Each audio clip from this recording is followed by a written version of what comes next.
Audio. Walter, she's in there, right? Yes.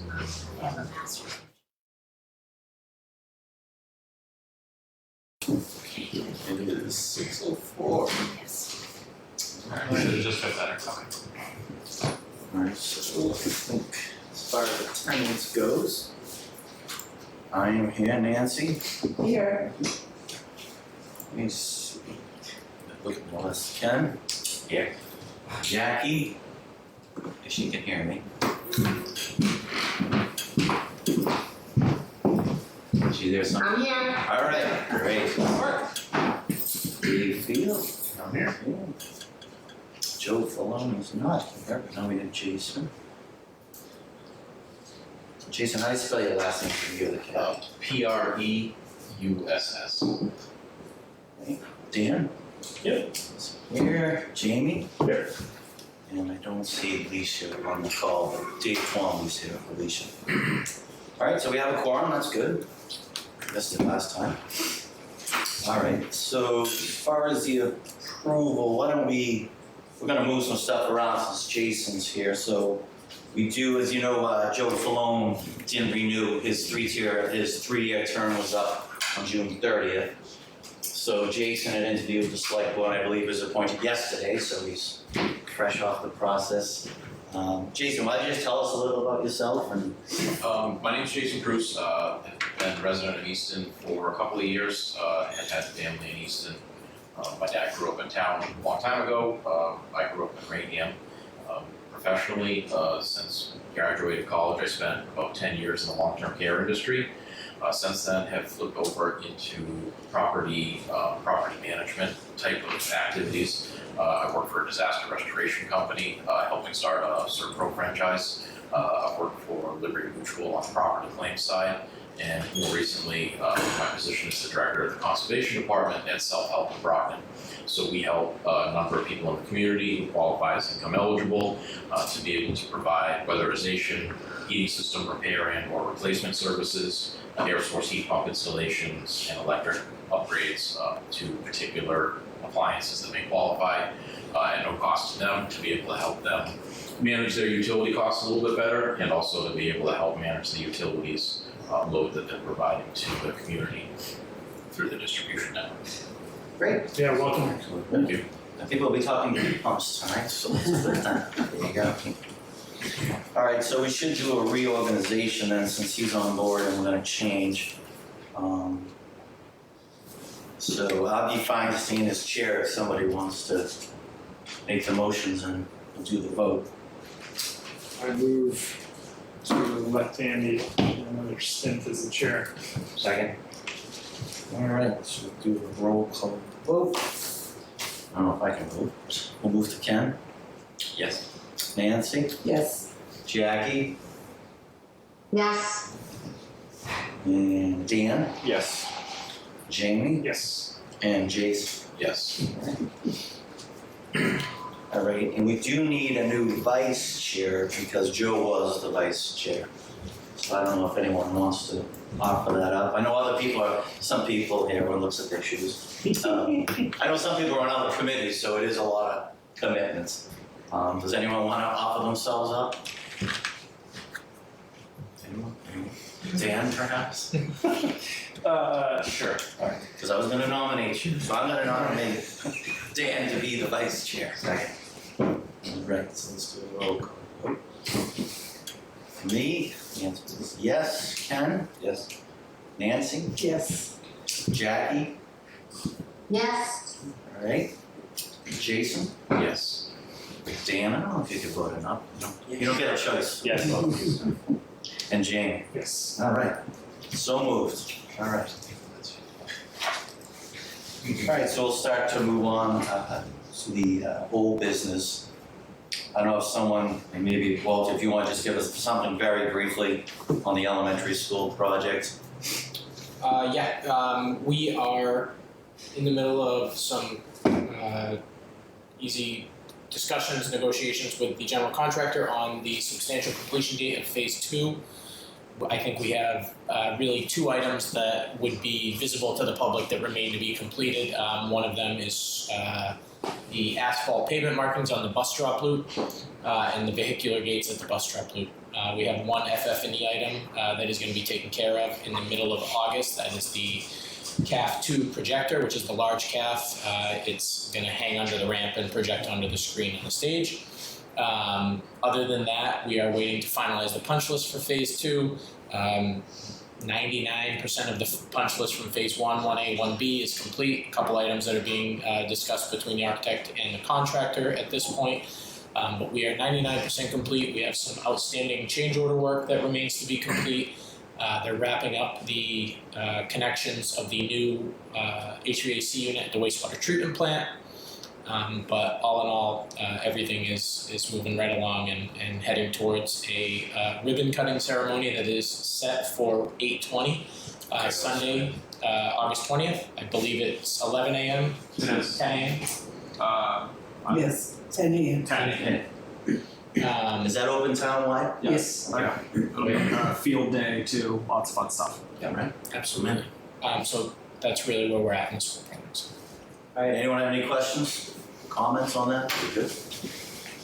Alter, where's the budget? The budget on the project is worth note, I think. On the school? Do you want to talk about what the Yeah. projection was versus where we're at? Yeah, so the original project budget authorization authorized by the town of Easton voters was $94.8 million. We are tracking in the low 80s right now, about $10 to $11 million under on that budget. So it's a combination of bid savings, great drawings from the designer, and just great work all around on everyone's part. Absolutely. It wasn't an easy time to build a school. So great work. That's excellent. Bodes well for this project coming up. Any other questions or comments on school? Seeing none. Dave, you want to just talk briefly about the water treatment plant? Sure. The Red Mill Road water treatment plant is progressing. Building's up. Process piping and tanks are all being installed and finished.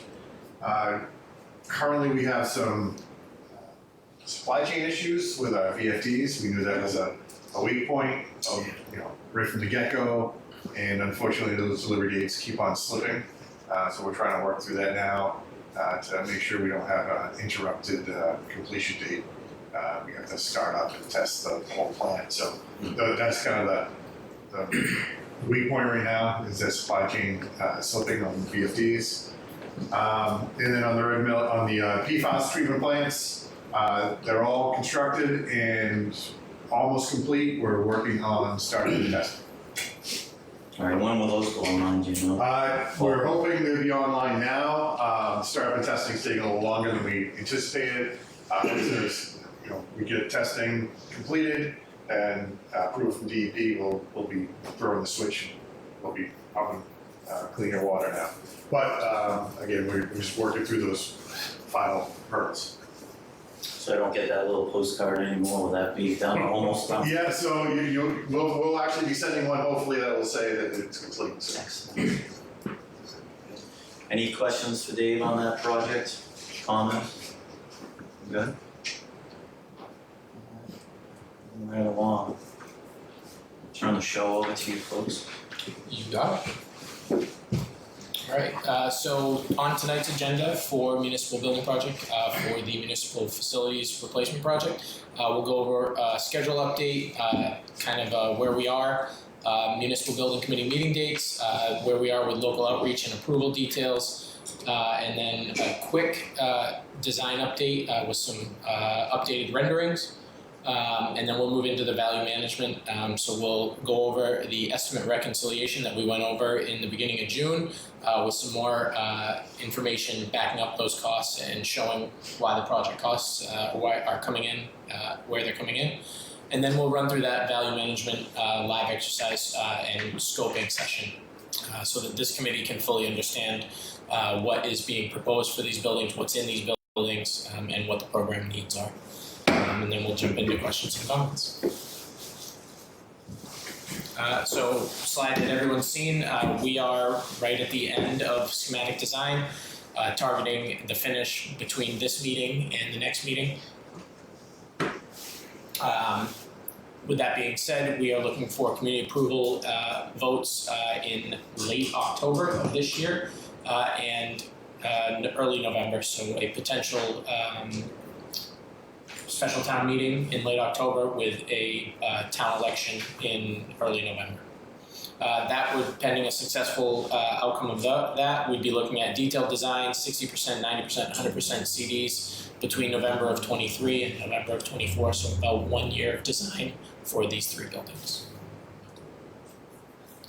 Where we're at on local approval details. So last evening, we met with the select board. We reviewed the project website relaunch. We're also going to review that with this group today. PMA has been in contact with the chiefs and town representatives on what needs to be on that website. So we had some great feedback yesterday and today. We presented the value management outline, so we didn't review in line by line with that group, but they understand the process that we're going to be going through this evening and where that's going to lead to, and gave them a schedule update as well. August 1st is going to be the important date for this group, where we're going to take the discussion from this evening and make a recommendation and votes and recommendation on the final project scope and budget construction. From that, PMA and KBA will work with the town to build the total project budget from there. Select board will get an update on 8/21. We are they're going to call the special town meeting potentially on that date, very likely on that date. We're also going to be looking to have a preliminary tax impact update. That was a big discussion at the select board meeting last night, was in order to make informed decisions, in order to get out to the community, that's the information we need. So that'll be preliminary with final tax impact numbers and figures on September 11th. That's the next meeting for them. September 30th, conditionally execute the ground lease agreement prior to posting in the central register. That's for the ground lease at Daly's Corner with Stonehill. And then right here in green, you see the special town meeting, appropriation of funds, and ballot vote. The 2 dates that were talked about yesterday evening with the select board proposed, these are not final, these need to be reviewed further. Were 10/23 and 11/4. So 10/23 for the special town meeting and 11/4, I believe that's a Saturday for the ballot vote. Just a question on the lease, maybe you could tell, maybe Connor could tell us where we are with the lease, just from a legal standpoint. Sure. So in May, the select board and Stonehill College executed a letter of intent laying out the kind of broad strokes as far as the duration of the lease, the rent of the lease in the area, as well as the map, and counsel for both parties are just working through actually converting that into a full proper document now. So we're pretty far along with that. Hopefully can have an execution this summer. Under procurement standards for a unique acquisition where you're doing it based on geographical purposes, which is the case here, you can post in a central register at least 30 days prior to a town meeting. So we will have that wrapped up, I would anticipate, shortly. And was it 75 years? What was? A 50-year with a 25-year option. Oh. Great, thank you.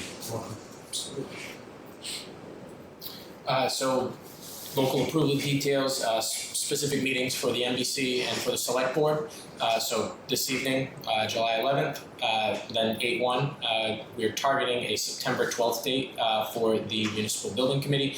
That would be a presentation very likely to go over the local tax impact and then any other outstanding business. We really don't have an agenda finalized for that. Once we do, we'll get that on there. June, July, select board is going to vote, as Connor just mentioned. Again, they're going to get a presentation and call that on the outreach updates, the local tax impact, and then call that special town meeting. Call election on September 11th, and then posting. Those are tentative dates based on selections by the select board. So if there's no, Greg, anything to add on schedule? No, I think that summarizes the schedule. The next couple months are important for outreach, I'd say, making sure that people know what's going on. When you get questions, I think the next slide will help clarify how to answer questions, how to get questions across to the project team. So I think that's a good transition there. Absolutely. So we'll talk about this. Yep, we'll jump right in. So in the background, PMA and our internal team and marketing team, graphic design, have been working on a project website. So Connor and his staff have done a great job uploading every document in as much detail as they can to the website. It's a long scroll, so what's being built here, you can see a couple of the different pages here. You have a home page that's going to give a brief introduction to the project. It's going to give a quick history, and then there's more about the existing facilities. There's more information about the project. On the right-hand side, you can see some of the interactive pieces of the website that are going to be incredibly important for the public and for that outreach effort. So there's going to be an interactive drop-down FAQ page. So as PMA's getting these questions written and dropped in, they'll go onto the website. If we're getting repetitive questions that we see through the website, or if you guys are hearing questions that you think are being asked quite a bit, just drop us a line, let us know, give us a call, shoot us a text. We'll get those questions on there with an answer for the public, and you can point the public to that FAQ page. There's also going to be a video page of both municipal building committee meetings where this project's discussed, select board meetings where this project's discussed. We have the long form videos that were done by DPW, police and fire. Those are going to go on there. In addition to that, the PMA team is making some quick hit videos for the DPW, police and fire. Those videos are 30 minutes to an hour long, and they go over everything in those buildings. The videos that are going to be created are going to be 1 to 3 minutes and highlight the issues with those buildings and outline them so people can watch them quickly. There's a contact page, so the PMA's email will get directly, PMA's project team email will get emailed if people have questions. They'll be able to get a response there. Is that where it goes? I can't see. Yep. That's not that good. Yep. So that's this bottom section right here. So those go to you. They'll go to the The PMA PMA project team. team. But if you guys are getting questions, feel free to forward them to the PMA project team as well. It's pseaston@pmaconsultants.com. You can also, you'll be able to subscribe to the newsletter, so whenever there's a new posting of building committee meeting minutes, municipal building committee minutes, presentations, or any other information that's going up to the website, anyone that's signed up for that newsletter will get a blast email saying, hey, check this out, this was just posted to the website. And then finally, on that page, there'll also be a link to the social media. We are going to wait until we have that initial local tax impact to liven that Facebook page up, but it is going to be linked to this page. PMA will work to answer questions. Very likely, on social media you have misinformation out there. We'll try to quickly dispel that information with accurate information from the project page and from the project itself. And then lastly, on the home page and on the about page, you can see in the bottom right hand will be the important piece of information that the public's going to be looking for. What's this project going to cost or due to my taxes? So there'll be a local tax impact calculator. People can enter their assessed value of their home, and the information will be spit out in the calculator. That'll be done through the decisions that are made on 8-1, along with coordination between, and the coordination's already occurring between Connor's staff, the town accountant, and the municipal bond representative that the town typically works with. So we've worked on some preliminary cash flows on the potential $146 to $150 million project. And what that impact would look like. They're not finalized yet because final decisions haven't been made by this group. But once they are, that information will be available on that website, and the tax impact calculator will become live. So this is not live yet. We're still uploading some images. There's still some outstanding questions. I would say in 1 to 2 weeks we'll be ready to go live. With the URL, we'll get the URL out to the committee. Right now, we are looking at eastonpublicsafetyproject.com. Does anyone have any concerns with the length of that and or how that is named? Yes. It's too long. Does anyone have any recommendations for that issue? I guess how would you shorten it? EPS Easton or something? We'll figure it out. Yeah, not a problem. We have 1 to 2 weeks. Yeah, we have 1 to 2 weeks to figure it out. It's an easy change for them. It hasn't been registered yet, so not a big deal. Yeah, if you could, just let everyone know on the committee when it Absolutely. goes live. Absolutely. We'll let you know when it goes live and what it is. Yeah. Not a problem. I would say, to add to this is kind of the central repository for information for the project, for the public-facing side of things. But, I think, Jamie, it came up last night in the select board meeting that there is kind of a lack of newspaper locally, and that a lot of people aren't on, the web for things, particularly older voters. And so if you are hearing questions or people having trouble getting to a website or getting information in some way, the team's certainly willing to, find a way to reach those people, get information out there. I know, with Commerce staff, the project team will be kind of going and doing the formal community outreach that's necessary for a project like this, but sometimes it's just a matter of, I just want to know this one piece of information, and I'd be thrilled with the project, but I just can't find it. The lack of the Eastern Journal is a big difference between this and the school project when we had that available. And I admit I kept up with the project every Friday. It was an easy, quick way to grab what Donna Whitehead was saying. She was invaluable to the community. We've lost that resource, so thank you. So definitely, if you're getting that feedback from people, let us know. We'll work to address it in the best way possible. Is there any type of mailer planned at this point, or is that something to consider? I'd say at certain strategic points along the way, we typically do that, but when people want information, they typically are frustrated when they can't find it.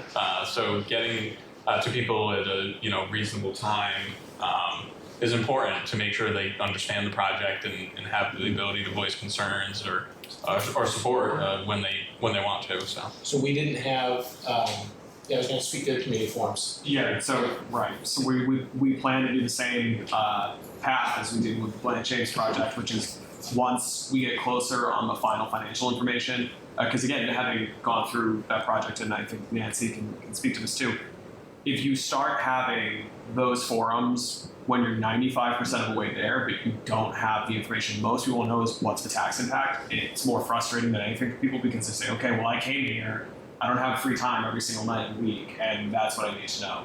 So once we have that locked in from a schedule perspective, we'll probably do a postcard to all addresses that has like maybe a nice rendering and of the website, and here's some forums available at different days and times because people have different schedules that you can come and learn about it.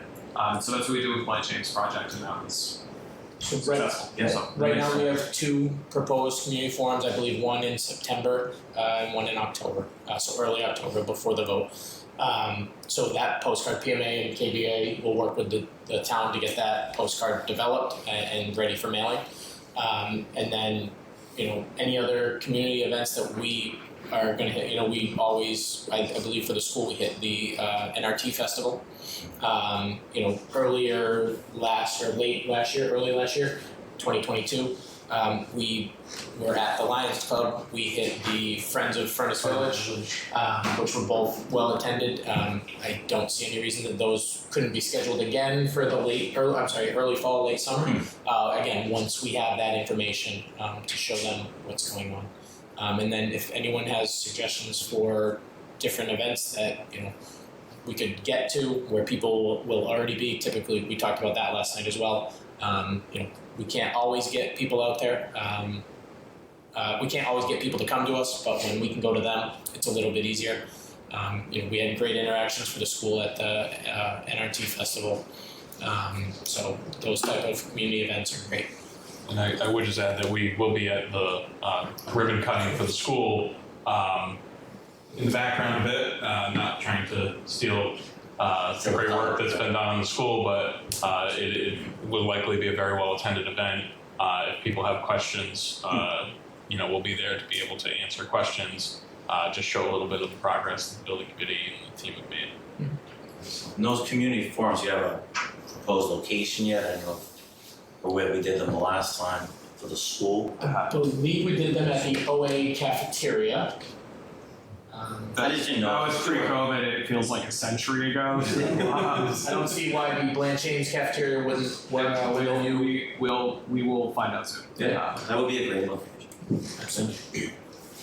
So I'm gonna pass over to Greg to go through some slides. You can just Sure. punt through them, yeah. So just a little bit of an update on the site. We've been working through a number of issues on the site. We're looking at Depot Street here. As you can see, the building's just shifted slightly, parking is shifted, and I think most consequential to the project is the outbuilding that was associated with the public safety building has moved back toward the DPW, and that's really to avoid some wetland areas, mostly buffers, not necessarily the wetlands, but to avoid some buffers and to make sure that we have adequate parking for the public safety building near to the public safety building. DPW shifted a little bit. Again, we're just avoiding as much as possible wetland setbacks. We are within a number of regulatory areas or setbacks on the project. The only places where we're crossing wetlands are the two bridges that are on the project. Those have always kind of been there. To get back to DPW, we have to cross some wetlands.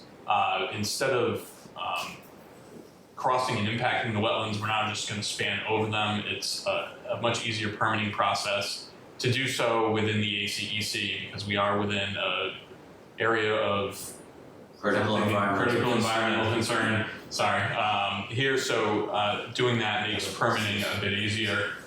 So still no NEPA filing, none of that stuff. We will have to go through a fairly extensive local permitting process with CONSCOM, but this keeps us out of all of the state and Army Corps filings. So those are kind of the big changes. We have discussed this with the conservation agent to get their thoughts on things, to make sure that we understand where concerns are. They have had a lot of helpful feedback for us that we've taken into account, and I would expect that will continue through the design process as we get to certain points. We have last night received a positive vote for the ANRAD filing. So the ANRAD is just a delineation of wetlands. So essentially, our team and the town have agreed on where the wetlands are on the site. So that's a good step. It's as far as we can take that at this point in this design. But this really represents what will likely be the project should it be voted and built. Do you just want to point out the different outbuildings just to clarify? So public safety buildings here, the DPW buildings here. Here would be the public safety kind of auxiliary building, which will have some not everyday used equipment, ATVs, second line engines that are kind of backups, things like that. It's big enough to house some engines. As you remember, we had a bigger apparatus bay up here. We've shrunk it down a little bit to fit it on the site. We've moved one over to Main Street just to fit on the site a little bit better. So that comes back here. Additionally, the fuel island is here right now, and that might shift around just slightly as we kind of work the plan and work out all of the turning radiuses on site. And the salt storage area here. So we've moved the salt storage a little bit. Move the door to salt storage, pointing away from the flow of water to the wetlands to try to be sensitive towards those areas. It's a complicated site, as almost every site in Easton tends to be. So we're working around those things. It's no doubt a challenge design-wise, but we feel that we can get you to a really good project here. And that bridge you mentioned, just how long is that? I think the longest one is 50 feet or so. I forget the exact span. There's a bank setback, and then there's a slope and some other things. And math is not my strong suit sometimes, but 50, 60 feet. I think one was 30 feet for the front one, and then close to DPW's, I think like 60 feet by the time we have those street setbacks. So, and how long is that whole roadway right there between the two? Ballpark is fine. A couple thousand feet. I don't know. I would pretend to guess, but I'm not sure. Okay. Yeah, 1,000 feet or so, something like that. So that's more or less the update on Depot Street. So not major changes, but a lot of kind of tweaks and pushing and pulling to get things to work with all of the wetlands. And we'll just jump to Main Street quickly. So again, a site, no surprise, has some wetlands on it. There is a vernal pool here. We are outside of the ACEC here, so the regulatory area is slightly less. We are able to, just by shifting things around just slightly, fit the substation on this site without going into any of the setbacks. So that site should be permitting-wise relatively easy.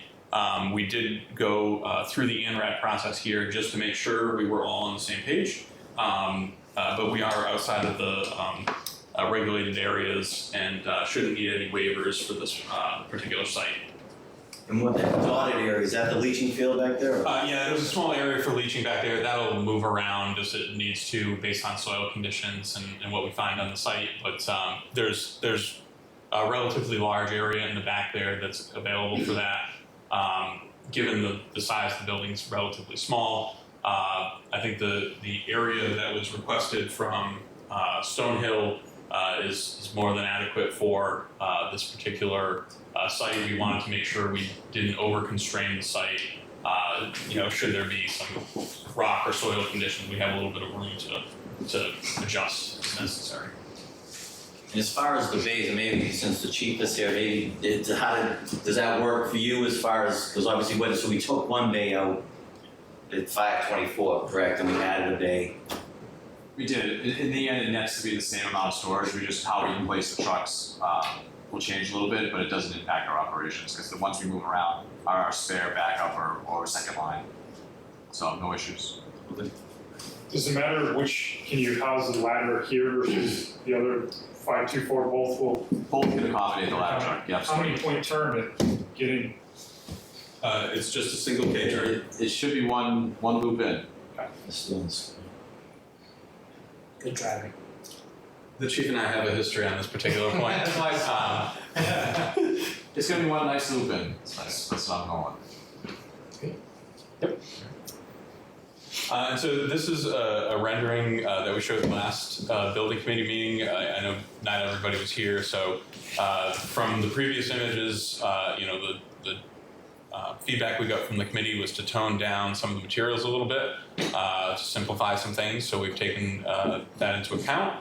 And we've also done some updated versions of that to just give some different options. I'd say we're still in design process, and we would continue that into design development before we finalize an image of the building completely. But we're starting to see some form on the public safety building. I want to get us to the meat of tonight's meeting, which is the value management. So I didn't want to spend too much time, but I did want to show these so that people can see some progress and have the ability to give us any comments or feedback. Go ahead, Dan. Let everybody go first.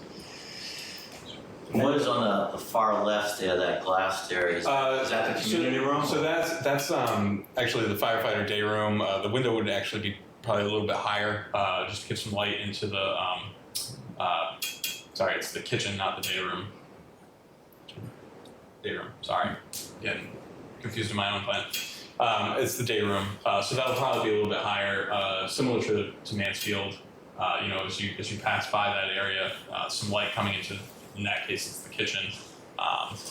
Put an area there to get some natural light. And the community room is still in the corner. It's back to the other corner, so it's kind of tucked in there with the entry in the front now, facing the road. Anyone have any? Just how does this compare aesthetically to some, towns that also try to maintain a historical, because you guys tried to tie in some elements, right? Yeah, so sure. I mean, we've tied in brick, which has some history in town. I think, Dan, one of the comments was simplify the masonry. I think, we originally had some stone in, trying to tie into some of the stone history in town, and I think maybe that went a little too far. Simplifying that. Mimicking historic buildings is often done, but perhaps not in the best way. We have a pretty significant architectural history in Easton, and doing a bad job of replicating that is probably not the best thing. So making sure we tie in, we've started to tie in some, the tan is sort of a wood ceiling, things that are maybe seen in historic buildings but are not treated in a historic way, brick that is not treated in a historic way, panelization, which has been done for forever in architecture, but is modern panelization of exterior materials starts to tie in there. So look, it's a balance, Jamie. It's Right. We want to strike a balance between giving a nod to history, but then also looking at what this means for the town today and for the next 50 years. So. Yeah, just thinking we're gonna be 300 years old in 2 years, right, we're celebrating. So I think it'll come up, right, as we around town now, we're going around with a new logo and signage and doing a lot to commemorate the history of the town, so I think it'll come up. Just wanted, I'm game for other opinions too. Because I'm trying to compare to another 300-year, we have a lot of 300-year-old towns and you guys have done some work in some of those towns with municipal buildings, and right now I'm not seeing their departments in my mind at the moment. Compare. Yeah, I mean, and if you look at Blanche Ames, right, it's a relatively modern building, but it doesn't feel overly modern. It ties back to history because you have some elements there that tie back, and look, these are early stage renderings, kind of SketchUp model type stuff. You're not going to get the full texture of what that becomes out of these drawings yet. So there's still more to come. Dan, I welcome your input and experience in tying history to modern buildings. Yeah, it's a really tough thing to do. I mean, this is just personally, the historical context for me doesn't hold as much, just because we're not in Northeaston here. The kind of immediate context, we don't have these nice old buildings down there. It's single family residential, it's Shaw's, and that's sort of where this is. So I personally don't feel the need to put in a bunch of these sort of quasi-historical elements. But I think it does want to reflect, it wants to be a little classic with sort of those modern touches, kind of like Blanche Ames. I think they did a nice job of being modern, but also not overly so. I would also say, like Greg, this is a really early render.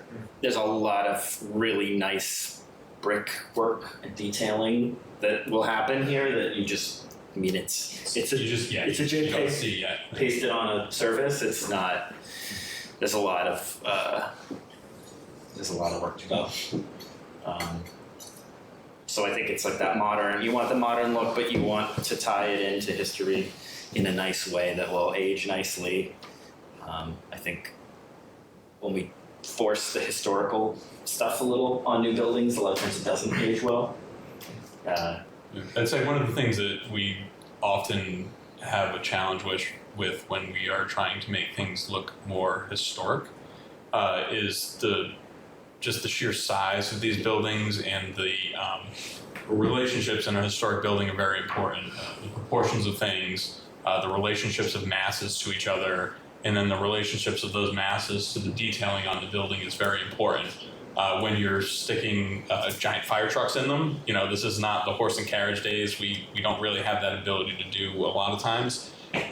Things tend to get very large and I don't want to say cartoony, but just not at a scale that is historical or traditional, and start to look that way. So when we do sometimes trend into a more traditional approach, we have to be very, very careful, and I would also say that tends to get more expensive as you go into more detail without making it look somewhat fake.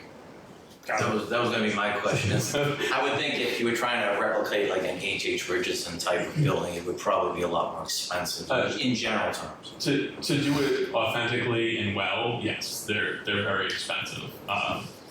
You can make fiberglass and paint look like a lot of things, but when you get up close to it, it looks like fiberglass and paint, and not like an H.H. Richardson building. So, So what you're saying is you guys don't want me to compare to Concord, Lexington, and Dover. none of those were my projects, but for sure. Lexington has a nice new fire station. But it isn't, I don't think, Lexington's Public Works, steel. yes, that is. Very modern looking, very modern. But again, I think that's where that context comes in, like, that building is not in the center. Correct. Well, I mean, the DPW is also, Right, that's not what we're talking about, that's second way back. no, but for Lexington, their DPW building is not near the center, so I think. It's out of sight as well, is what you're saying. It's on the road, you can see it, but it's Not in the center. not in the historic core.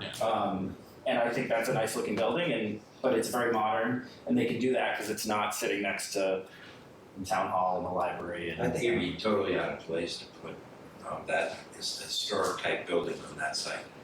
Really, it's not, like you said, it's not in the center, it's not near anything, you got a mix of buildings up at 5 corners, and I think it's like driving by at Mansfield, same idea, it's on a main road, it's not in the center.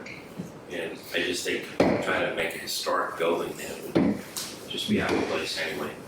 The renderings for Five Corners, speaking of Five Corners, the new condos going in, condos, I believe, right, that are being developed across from right in the corner. No, we're over going in now where the house is about to be demolished. You got the single home, right, standing up on the corner of Bay Road in Foundry. Yeah, across from 106 on the opposite side of Shaw's Plaza. Oh, okay.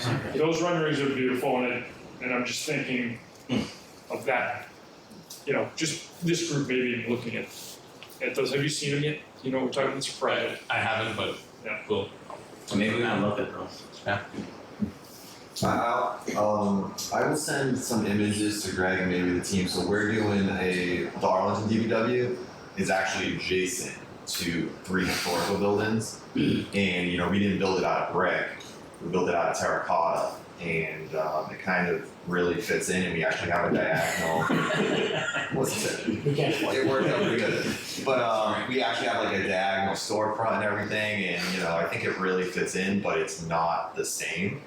So, you know, I would like to actually like stand back, but it's really difficult with the houses. But yeah, I think it's actually turned out well. So I had a question in terms of the grade, it looks like panels that I see above the brick. You know, what is that material? Is that Right now, options Yeah, there? right now it's metal panel. right now it's carried in the estimate as metal panel, and that's part of the discussion for value management, but that's a good point. Yeah, right now it's just a Composite metal panel. aluminum vinyl bond. You know, like that's what strikes me as, I mean, obviously it's got a bit more modern design, and you know, one of the things is sometimes form follows function. And obviously it's important for these buildings to function for the departments that are operating out of them. But, you know, are there things that with different materials, does that bring things a little bit more back into something where we're, you know, traditional type of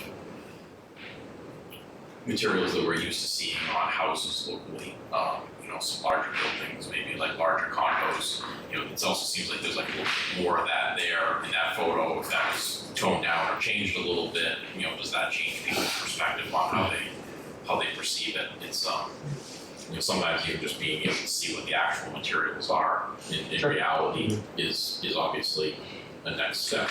Yeah, those I mean, Greg, you can correct me if I'm wrong, but those panels, like, those look like one solid panel. Yeah, I mean, they'll There would be detailing yeah, with there's those detail metal panels. and it breaks down the scale a little bit. That just doesn't get reflected in these But early you're right, stages. right now it's just like. Yeah, and I think when we get through the value management budget conversation, we kind of need to get through some of that before they can go through this. Yeah. Because 50 different options it takes. right, and you know, this is also if we're realistic, 75-year building, and it's not like the condos they throw up and they, you know, where they expect to replace things in 15 or 20 years. Yeah, I mean, durability is always, you know, managing future costs is obviously extremely important on a project of this scale as well. We say 50-year building, but we know the history of town here is a little longer, so fair point. Every year we should We know that they often go 50 to 100 years. tell you that. And I think we'll have some input, right, as we go along to. Oh yeah, to tweak some absolutely. things. Yeah. These are early stage rendering. We want to make sure that you see some progress. We want to make sure you see them as we go through things, and we can adjust as we go. I think my only other comment would be, and it's hard without the floor plan, but it seems like there's sort of a lot of bobbles that are if there's some way to sort of simplify. So I think Greg's gonna speak to that on the next slide for you. So we're twisting here to fit in to the site with the wetlands. So we're trying to avoid best as possible the setbacks. We're within the 100-foot setback almost everywhere on the site. We're outside of the 50-foot setback, except for a couple of roadway areas, particularly at the crossings and one area as we come around the building. But as you saw on the site plan, the site kind of necks in that first piece, and fitting that in is part of why the building is starting to kind of have that hinge in it and start to hinge and allow for circulation around the site. Because the other thing we have here is a fair amount of vehicle traffic that goes around these buildings almost constantly throughout the day, and in situations where we want them to be safe. We're responding with emergency vehicles out of here. We have visitors coming. We separate those different vehicle ways as best as possible, and making all that work is part of why you see some kind of bumps and twists on the building footprint. So that helps put it into context a little, Dan. Yes, I would, if we could do a clean L or clean T or something like that, we would love to. You're not far off. No, we're not far off. We and I would say that stuff gets simplified again and again and again. The simpler we can get the form. This is not the last plan. Yeah, no. The simpler we can get the form, the better. Right now, our focus is getting the building workable, making sure everything is in there that we need, making sure that we can fit it all on the site, and making sure that we account for all of it in the budget. Getting those first steps done. If this project is ultimately passed by the voters, there's a whole year worth of design before we actually put a shovel in the ground for these buildings. So there's a long design process left to go. We're not there yet, but we're at a point where we can put real numbers to it, get a project together, and go to the voters to see if they're willing to fund it. So police side of the house, fire side of the house, the plan hasn't changed much over time. Again, the stuff in there is all basically the same, it's just we're twisting it slightly as we get more information, as we move things around to try to avoid certain areas on the site. Those are the big things we're working through. And then upper floor, just trying to simplify circulation, simplify the layout. I would say that there's some items on the VM log tonight that we'll talk about and be able to look at that are in here that we've talked to the departments about potentially reducing, and we think we can do that. So. All right. So, quick reminder from where we were at the estimate reconciliation. Designer estimate and record at 114.3. Construction costs. So construction costs plus soft costs plus contingencies, which is about 30%, brings you to a total project budget of right now roughly $146.8 million. Some assumptions and qualifications that are made when coming up with those values. Again, Chapter 149, general contractor. So 8 to 15% on top of that number if a construction manager at risk were delivery method were selected. Right now, PMA and KBA are both recommending the general contractor method. So hard bid, filed sub bids, general contractor bid. That would be very likely two different general contractors, one for the fire substation and then one for DPW and public safety. General contractor tends to lend itself to be a little bit cheaper and have a little bit more bid saving, or a little bit cheaper. And they lend themselves to a new build on unoccupied sites. CMs tend to lend towards a phased renovation in very difficult occupied sites. So right now, that's where PMA and KBA would recommend for the town of Easton for the building committee. Escalation for the start of construction fall 2024. And construction budget values above, again, our total project budget to be developed based on value management decisions made by the municipal building. And what is the contingency number in there? What percent is that? Right now, No, just not the soft cost. just- construction cost is, we are carrying, I believe, 7.5%, and then about 1 million in soft cost contingencies. So what was your thinking on splitting up the bids? Because it seems like the two fire stations Yeah. would want the same type of general and sub bids versus the DPW So- fund. 2 separate sites was the thought process. And so you're looking at, but I think you're gonna get a little bit different contractors for both of those facilities. Yep, absolutely. And Go ahead. Sorry, I'm gonna finish your it thought. seems like the two fire stations, or the public safety and the remote fire station should be one bid, and a DPW a second one, only because of the differences in the buildings. Though they're different in construction type, I mean, they're all steel buildings, erected by steel erectors. The pre-engineered metal building does typically have a different process to it. But what you see right now is metal buildings are typically taking about 18 months. 18 months is about the lead time, 16 to 18. Not for the lead time, I would say like maybe 6 to 8, but overall construction like 18 months. And so you have a long duration on that project that you're waiting for a building, where that contractor could be building the public safety building and then going on. Having a kind of 2 general contractor site is often difficult because you sometimes have some turf wars, I'd say, where people, access is blocked, things like that happen. So having a single contractor in control of the site is usually the best option. I think we were relatively successful in Mansfield with a single general contractor for both buildings. And that was phased, did the DPW, knocked down the old DPW, went and did the public safety building. The contractors we get across the bids are generally the same contractors. We'll bid on the public safety work and the DPW work, with some exceptions, I'd say. But because the project is somewhat large in dollars, you'll need a relatively well-established contractor to have the single project limit for DCAM and bonding capacity to do these projects. And I would expect once you get one, doing both of them wouldn't, once you get above enough to do one, you'd be above enough to do both of them. I'd say that differs with the fire substation. The fire substation could be bid separately because it is a separate and distinct site, and it is smaller in value. That it's about 14,000 square feet. I forget what the estimated value is exactly. It's about 20. About 20 million, which is actually really. That's total project.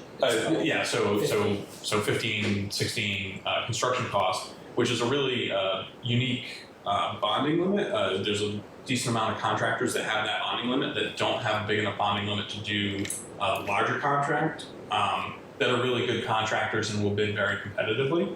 We can also get that one out on the street a little bit faster, hopefully, so that we can get that project up and running and rolling so that,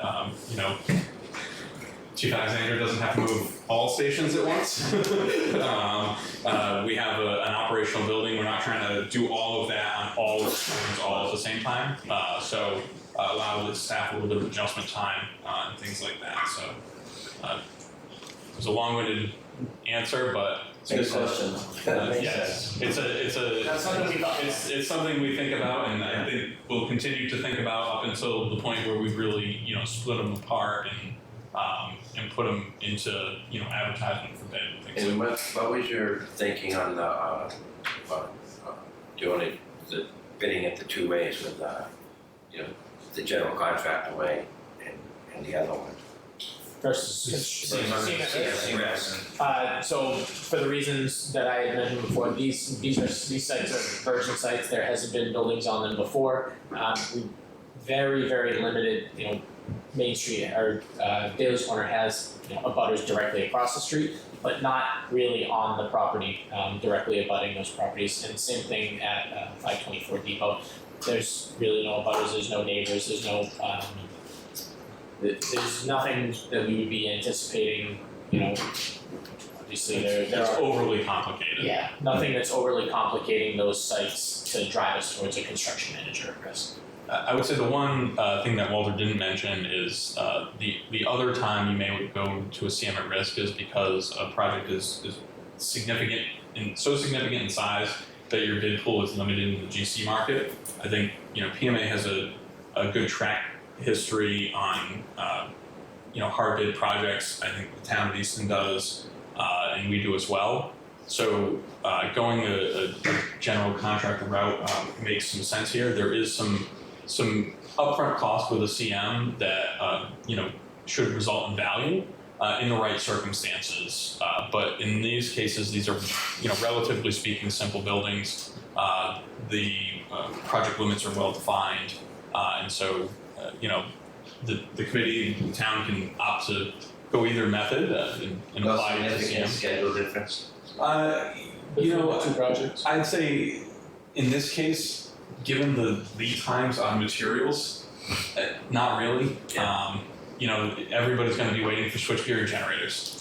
It doesn't really matter. In VFDs. Yeah, VFDs. That's going to be what you're waiting on, regardless of the delivery method. And yes, there are some opportunities in CM to buy that stuff sort of early, but you need to know what it is and have it all worked out first, and so that takes a while. And the cost benefit just might not be there here.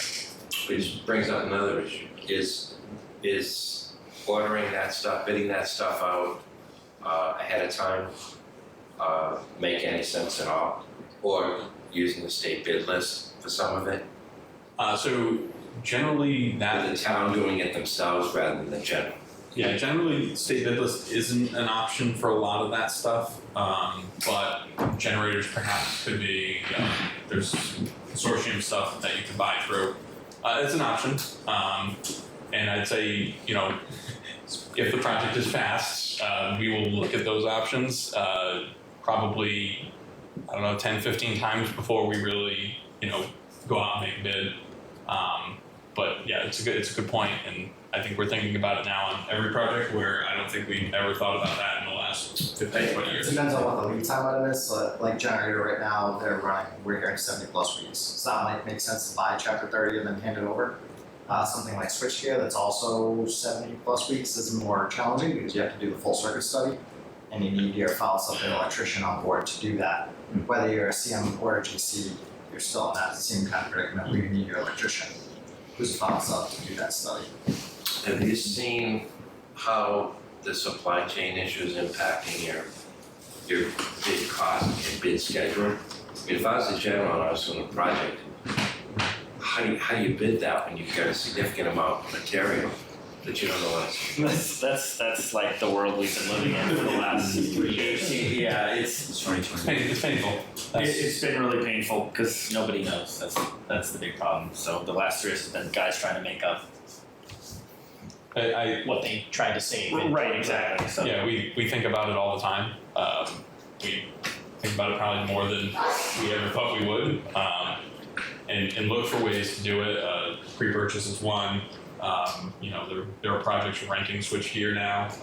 Renting generators, things like that. Doing some things that I never would have thought we would be doing, but people are doing it to get buildings open. We hear it very fast. The buzz about on a project like this, it travels in the community pretty quick. So the general contractors, construction managers, electricians will reach out and say, hey, saw your project, we heard about your schedule, we have concerns. And we'll hear that before it even hits the street. We have time, right, going forward as a project to make these decisions. Yeah, absolutely. Okay, all right. Well, we don't know what the supply chain issue is going to look like either. Time we bid it. Right. Working on projects Hopefully like that- that where it's a big issue because you want the contractor wants to finish, be substantially complete, and you can't because you're missing one thing, a piece of switchgear or a generator, and then what do? You held him to a schedule for completion date, and there's no way he can make that date given the supply chain issues. which do you put them into liquidated damages? Do you ignore all that and say, It's a give and take. It's- You know, it's a discussion. Yeah. Depending, once you get to that point where the general contractor, it's just opening those lines of communication between the owner, between the OPM and the architect. yeah, And but you just, as long as they're upfront about it, the discussion just has to occur and it has to progress and keep this building committee updated and you know, make decisions that are right for everyone. It's on the radar. Absolutely, absolutely. You know, I know we have multiple different projects ongoing that are working through these issues. I know on one of our last projects, they rented a generator for 8 months, 6 months. Yeah. And climate change, you work as well with break on some On instances. certain items, and some contractors are actually, you know, on a few projects that we recently completed, some of the filed subs went out and bought the material. Prior, you know, once they knew they had the bid, they went out and bought the material without approved submittals, without anything, taking on that own risk, you know, and it benefited the town and you know, they didn't, you know, the fact that we found that out didn't mean anything, they didn't come announce it, but they are taking care of themselves and looking out for, you know, their projects as well. Not everyone does that, but there are some very good subcontractors out there that will look out for projects. thanks. And I think we can have that conversation down the road. You know, this and the, you know, you guys can correct me if I'm wrong, but I don't feel the kind of schedule pressure that we have sometimes on the schools where it has to be in, you have to be, you know. You're trying to, that's September, you're trying to hit that, yeah. Right, and you know, there are tricks that we can do, but a lot of them just involve sort of increasing the complexity of the project, increasing the complexity for the contractor. Where you don't have demolition to get out, you know, Glen James was constructed on a schedule based on getting rid of the existing Parkview School. Right. You don't have to get rid of these buildings, you know, if something like that comes up, the town, if we have options for these facilities to house and hold until that time. So it's in a good situation that these aren't being abandoned and demolished right away. So it gives the town an option and it gives the contractor, you know, the knowledge that they can live there until that piece or something. The less complex we make the project, the better bids we'll get. You know, I don't think this doesn't feel to me the kind of project where we need to have a release foundation steel package. You know, we do that, but it's, again, There's reasons for it, they're constricting the schedule. It makes their lives harder, makes our lives harder. It's a lot of extra coordination that goes in, and it just ends up driving up the cost. But like something like a generator is a perfect example of something when you get into it, because that's a distinct piece. It's very easy to say, Chapter 30 will buy a generator. we're gonna build the pad and the hookups, and then when it gets here off the, you know, Drop it on. you drop it on. So speaking to that total project budget, construction costs, I'll let Greg talk to a little bit. We went over this with the building, with the select board last evening. But we wanna discuss it with this group and let the public know why this project costs and how it's come this far. So I'll try to go quickly through this because we do have a long VE process to go. But you know, we've been talking a lot about escalation. You know, we've talked about Mansfield a number of times. I know a number of people have gone and seen it. It's right down the road. It seems very similar. We just wanted to do a quick comparison and do it without some of the costs that fluctuate drastically across projects. So we've pulled out all the site costs, pulled out some of those other costs that varies. We're only looking at building cost here. So with the building cost, if we take you know, the $312 a square foot, the building only cost was, that's not total construction cost, that's not total project cost, that's just building elements here. And Dan, for reference, same method that MSBA is using when they compare designers across each other for projects, we're using here, right? We're just looking at building costs and nothing else. Gets rid of the site and stuff that fluctuates often between sites. We escalate what we've seen in historic escalation to the same point that we're going to be building this building. And we still end up with a delta between what Mansfield would cost and what Easton's costing. And we say, well, okay, why? You know, and we've done, we presented a number of these analyses last night at the select board meeting. We didn't want to go through all of them tonight, but the first is escalation. 64% of that difference between the 312 and the 614 is just pure escalation. But when we start to break down and say, well, okay, why are we not just 510? There's a couple big contributing factors, and I won't try to put numbers to any of them except for that pre-engineered metal building. We didn't see 64% escalation between. We saw 97% escalation. That metal building that makes up the DPW in Mansfield essentially doubled in price just for the steel and metal panels of that building and the roof. Doubled in price, cost per square foot between Mansfield and what we're currently seeing. The new stretch code is in place. And, Easton is a green community. At the time, the stretch code was in place for Mansfield, but it was a much different stretch code. And the new stretch code is a fairly aggressive update to the building code and to the energy code, and in a good way. But there are some things that we have to do to the building slightly differently than we did in Mansfield. Don't forget, Mansfield is 2016. We were designing it in 2014. So, that was a long time ago in terms of when we design buildings and their long projects. So that's there. Additionally, here we have a salt storage and fuel island that existed previously in Mansfield. They don't use, that wasn't part of the project there. It is here because it's in the building costs, it's an equipment cost here, so that was included in these costs. And the other big difference is, right, we're talking hard bid construction number.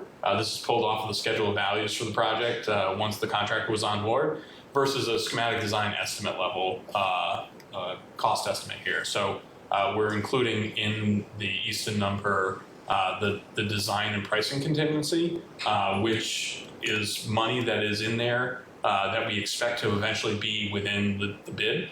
So that is included in that 614 number. I think the budget was given for Blanche Ames project, between the $94 million that was approved and the $84 million it is. There's a difference, right? And that doesn't get realized in the schematic design numbers until you go to hard bid. That's not always the case, I'd say, Walter. But hopefully it is. In Mansfield, we were about $1.5 million under the estimated budget, so that's some of that there. Just to say, what's not causing these things is a more elaborate design or higher end finishes. These are essentially built with the same things, and we're only looking at a cost per square foot basis. We're not looking at total project. We're not looking at anything but just how much 1 square foot of building costs.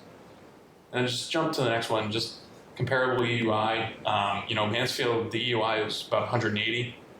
In Easton here, we're looking at between 58 and 71. EUI is basically the energy use intensity. How much energy per square foot does the building use over the course of a year? It's in kilowatt kBTUs per square foot. I think that's probably not all that important, other than we're using 40 to 50% less energy per year in these buildings, primarily because of the stretch code requirements.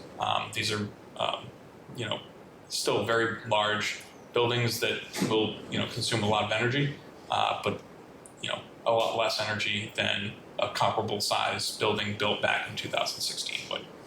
And just as we go into the value management stuff, there are some value management items that deal with geothermal.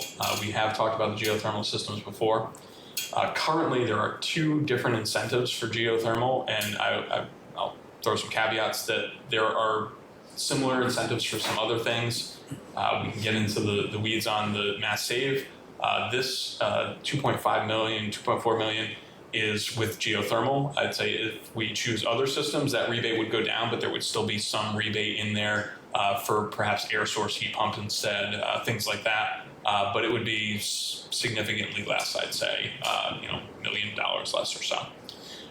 Additionally, there's an Inflation Reduction Act bill that is through the IRS that contributes 30% of renewable energy systems in a project.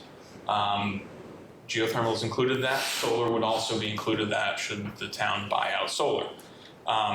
It's a little complicated in how it goes. The IRS released about a 400-page document about a week and a half ago. We're still getting through this, but it's real, and it is a significant incentive should we pursue that and be able to get it. So as we go into the value management process, that incentive, those two incentives combined, it's $4.6 million worth of potential kind of grants that the town could get to offset system costs. Those aren't baked into that first number we saw yet. No. At what point do you realize the rebate? That's where it gets challenging. For Mass Save, we realize the rebate once the systems are active and the building is occupied and they verify that the systems are there. For the Inflation Reduction Act, I can't answer that at this point. I suspect we will have an answer relatively soon based on some newly published documents from IRS. It's out there, it is a real thing, and people are starting to apply for it. So we want to bring it. How sure are we that those programs are going to be, available at the time that we apply for them? So I'd say Mass Save, you have a clearer, it's just a more established program and a more local program, so you have a clearer picture of that. Once we enter into an MOU and then a project agreement with them, you're kind of in the pipeline and money's established. We know where the money comes from that. It comes from all of our utility bills. If we're a ratepayer for Eversource and all the other public utilities, that's pretty solid. The Inflation Reduction Act is very new, and so that one I'd say is a little less sure, but it is very promising. It is, I think the IRS published something about 2 weeks ago. It's about a 400-page document. Full disclosure, I have not read it.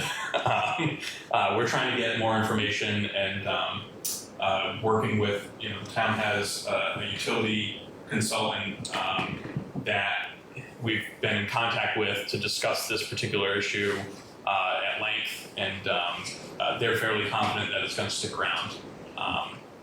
But it, again, is the IRS, so things are a little complicated, but as we get a clearer picture, we'll have, I'd say by next month, we'll have a little bit clearer picture. I'd say by the time we're at ballot, we'll have a clearer picture, and by the time we're ready to go into these things, we'll have a much clearer picture. Have they paid out on that, on a project like this? Has that Inflation Reduction Act, have any funds been distributed for a project like this? Okay, so, Signed into law last fall. yeah, I didn't know if anything, Yeah, so nothing's even, they haven't distributed it, okay. I'm not sure. Well, It is very new. for homeowners, it's been strictly tax credit, right? So you had to have a tax liability Yes. to take advantage of it, so. In this, this allows municipalities to pursue these without having the tax burden. And so if you are using municipal debt to fund the project, there's a reduction. There's also all sorts of adders onto this thing, but we've just used the straight 30%. 30% reduced by 15%, so that we were accounting for the reduction for a municipally bonded project because that's how it works. Yeah, no, you explained it last night. It's pretty complicated for a dumb architect, but we're trying to wade our way through it, and it's a lot of money. If it was $20,000, it probably wouldn't be worth the squeeze, but it's a lot of money, so it's a worthwhile endeavor to explore. It's probably safe to say that both of those would apply after the building was completed substantially. So it would be a dance with the financial advisor to make sure the project's fully funded initially, and then whether it's short-term debt or whatever the approach is, but the reimbursement will come after paying for the full construction cost. These next 3 to 4 slides we reviewed last week. This is really just a breakdown of where those project costs are in the construction. So fire substation, public safety, DPW, and then a breakdown of the entire project combined. With that, we're going to jump over to the value management document.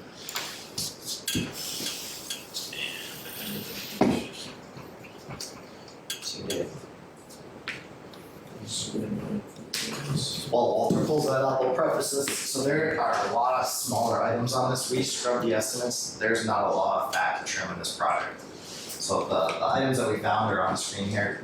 Typically a schematic design, we would not be diving into things that are south of $100,000. It's just at that point, you're kind of in the death by 1,000 cuts territory. And you're also constraining yourself going forward into the next design milestone because the cuts that might be an option at DB 6090 are no longer on the table as you took them at schematic design. So it definitely limits your maneuverability, but we want to make sure that one, everyone knew what the scope was in the project, and two, at least had an opportunity to look at these and discuss them as a committee.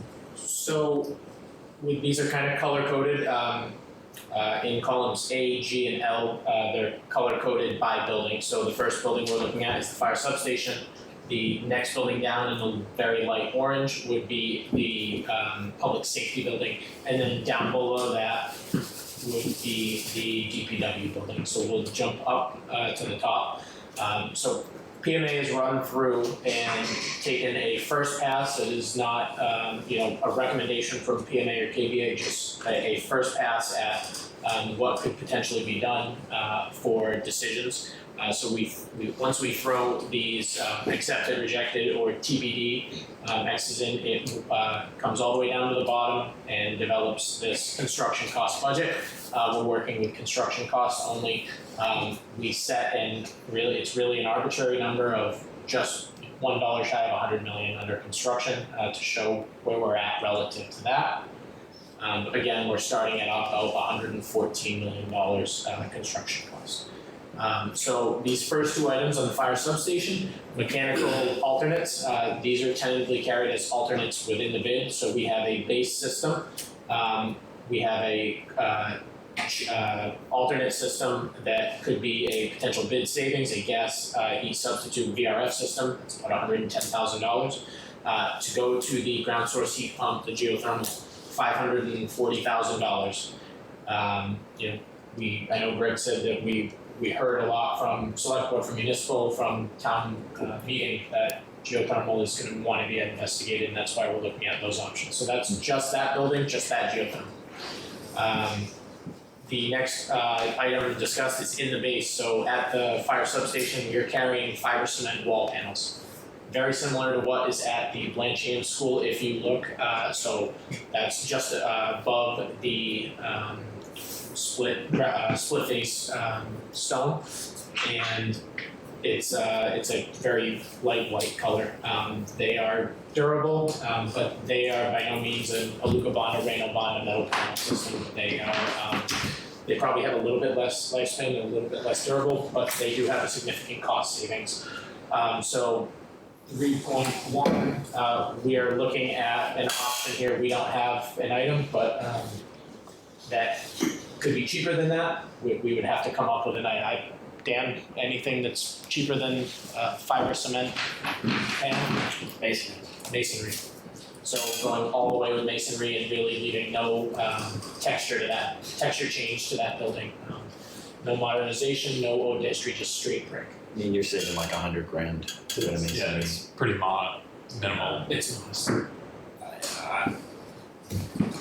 No, in the budget, it's very minimal plantings already. I think we carried about $100,000, maybe a little bit less, but reduced plantings by 50%. I'm sure DPW would be thrilled with that. It's something that very well could be done. So then we get into I'll jump down to 6 and 7 before we discuss square footage. Because they're not items that we would typically see, but changing vertical granite curbing to Cape Cod berm, something that can easily be destroyed by these large vehicles, by plow trucks. It's really to maintain stormwater, maintain a safe site. Does the town have an opinion on the granite curb versus Cape Cod berm versus? So on DPW, I know that the concern on vertical granite curbing is always plowing. But where we don't have a lot of landscape, where these are really open, there's not a lot of islands in the middle. Dave, I'm not sure if. Yeah, so I mean, I always prefer granite, but Cape Cod is used, on a lot of our sites, so it's not the end of the world, and especially for the substation, could talk about it. But you see here for the protection you get with that vertical granite curb for $100,000, you're not moving the needle on that total project cost by much. Deleting a 3-inch acoustic roof deck, it would be, Greg, go ahead. I mean, that's So in apparatus bays, we typically use acoustical deck. It takes down, everything is a hard surface in an apparatus bay. It takes down a lot of the noise. And really what that's there to do is just to make the loudspeaker radio communications that the firefighters are getting as they go out to the vehicles and leave the station just a little bit crisper and clearer. It's not a perfect world, but there's stuff often coming over the PA for them to know about. This acoustic deck helps just deaden down the sound in there just a little bit. So now talking square footage, carrying a programmed square footage at the fire substation of about 13.4 thousand square feet. These items 5.1, 5.2, 5.3 are reducing the program by 1%, 2%, 3%. KDA I know is, and Weston and Simpson and Mitchell Associates are working with Chief Alexander to develop and review to make sure that the necessary program is being met with these potentials. So those items are being reviewed. I'm not sure if you've had some more detail with those. Yeah, so at the substation, it's a fairly tight building already. There really isn't any room to reduce there. It's a pretty minimal substation. It's bunk rooms, some apparatus space, auxiliary spaces there. So those reductions would be pretty challenging to make in the substation. I'd say when we would ultimately be cutting a bunk room or something like that the department needs for current operations and future growth. So when we get to the public safety building, we'll have a slightly different answer, but for the substation it is pretty much what it needs to be. And just, Chief, did you want to weigh in on this? Because the substation, obviously your folks are gonna live there. If you want to hit those so we can hear your thoughts. I agree. The as far as the curbing, all the other items, I just defer to Dave on those. But as far as the programmatic space, the substation, I agree with Greg. It's pretty much what we need. There's a little bit extra in the bunk area, but if we have storm coverage, we're going to use those. So they're not going to be not utilized for 15 years. But it's also a building built for the future, so that they may become permanently used. So we're not building any space in the substation that isn't potentially going to be used this coming winter. We have it. So it's tough, like Greg said, there's not a lot of extra in the substation. Absolutely. And Dave, how about your thoughts just on that building? Besides the curb and things.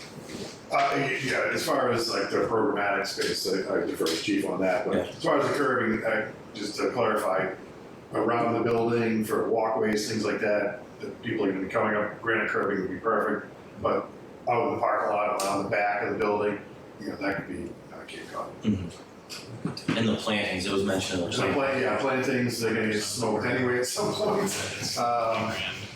So even it's not even looking for us.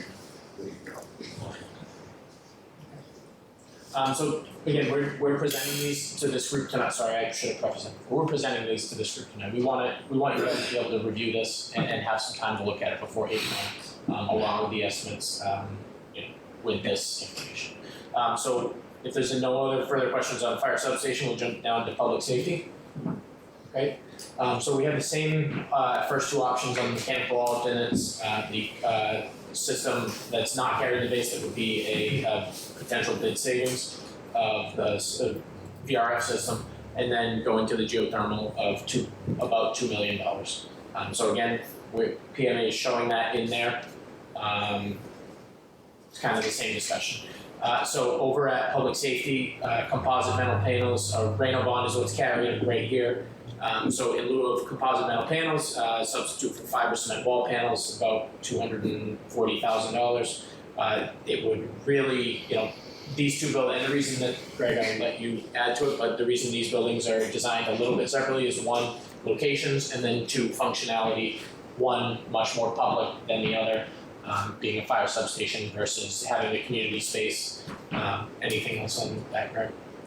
Yeah, just with the metal panel, as we get into a bigger building, you have a little bit more flexibility in the design with metal panel as opposed to a traditional cementitious product. As Walter alluded to, the durability and longevity of those products are a little bit longer. A metal panel is going to last well into the 25 to 40 year time frame. Fiber cement, you expect 15 to 20 years, and then replacement after that, much like a house or residential construction. Depending on, I would also put the caveat that there's a wide range of cementitious panels on the market currently, so you get varying levels of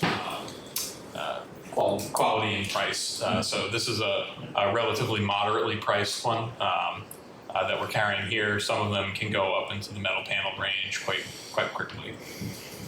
A quick question on the metal panels versus the cement. In terms of, you were talking about the new stretch coat, does the exterior cladding material affect any of the associated costs with the insulation and securing the building envelope? Is that change, or is that from the backup wall to the back of the panel? It's essentially the same system, slightly different, but you're hanging some kind of girt out there. With the new code, you're isolating those girts, separating them, so that you don't have direct pathways of energy through kind of the old school. You used to put like Z-girts, 2 directions or something like that. They're now thermally separated, decoupled systems that these things hang on. And the insulation, really, you're just moving where the face of the building is and putting more insulation there. That's really, yeah. And I would say, all of these buildings we're using fairly robust vapor barriers, weather barrier. We're not just using like Pypec or things like that. These are fully adhered vapor barriers for these buildings with primarily the insulation on the outside. I'd say with the stretch code, we're going to have insulation on both sides of the wall, both in the cavity and on the exterior of the building. And just one more time, what was the design life for those, the metal versus the cementitious? Look-wise, they're going to be relatively similar. I'd say metal panel, you have some more flexibility in terms of color and shape and size that sometimes with, cementitious products, you don't get as much variety there. Metal panel, you can get basically in any color they may paint. Cementitious is a little bit more narrowed down. So I was talking more about the lifespan. Oh, sorry, the lifespan. The lifespan, cementitious, Dan, weigh in if you want. 15 to 20 years is a relatively normal life expectancy. Metal panel, if treated well, you're in the 20 to 40 year lifespan. That you have to maintain your buildings and treat them well, but. Yeah, it's a hard one. I think a lot of it comes down to the installation, because I've seen some pretty poor aluminum panel installations that didn't look good pretty quickly. Yeah. But the same thing, and the quality, hardy plank is going to be different than. I mean, you could probably spend $90 a foot with Swiss Pearl or really high end. The high end fiber cement, you get right into the metal panel number pretty quickly. I mean, I can as far as the life of aluminum. Just dollars per but also the life and the quality of. Yeah, because obviously you're gonna come back 15, 20 years, and what's the scope of doing that? Is that just take them off and replace them or paint them, depending on what the issue might be. I mean, honestly, I want to take it and just figure it out. Have you guys figure it out later? I mean, the 10,000 square feet of metal panel seems like a lot. Yeah, and I'd say the other option is we reduce some of that to masonry, which is a pretty good savings. So you don't have we can. Or the front is a little different than what you're using, kind of on the sides and the back. And we can certainly look at that. It just seems like a lot of money. Just out of curiosity, the Bland James, is that a similar product? I remember seeing that wall slab construction. Is that a cementitious product from the outside? So the product at Bland James, I believe, I'm not sure if it was a product substitution or it was one of the three equals, but it was fiber cement and it was Equitone. So that's what's on there. That same. life design work. Yeah, as the fire system, yep.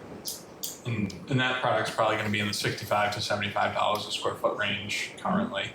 So they're not inexpensive products by any stretch. And of the Equiton's one of the better names in that line.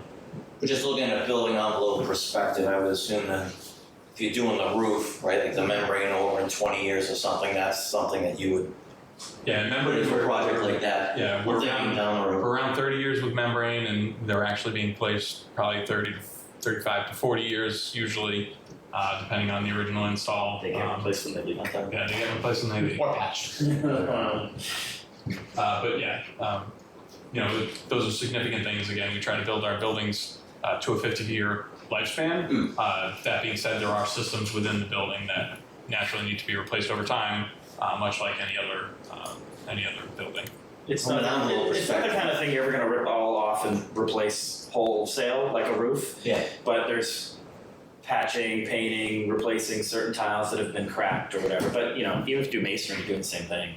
You're going to clean it, you're repointing, you're doing that maintenance. Again, you're never ripping it off and putting the whole thing, but you know, new facade on, unless you get ripped off really big problems. Don't say never, but we've done it before. But it's that in that It's realm. more, yeah, I see what you're saying. So It's more that more maintenance. patching and painting, and it's not 20 years from now, you're gonna have to rip the whole siding off the building. Correct. And then really, if you have big problems early, like ideally you can get, you know, some warranty Help. work would help. They like to keep customers happy and architects happy. So, you know, we're capturing these notes for you guys, so when we come back, we know what was discussed. We're hearing that there's probably some appetite to look at a blend of materials that's more in line with $65 square foot, whether it's brick block. Specifically in the back of the house. Whether it's the type of material or just the Yeah, I mean, you're looking quantities. at that total number and you can do some horse trading and some.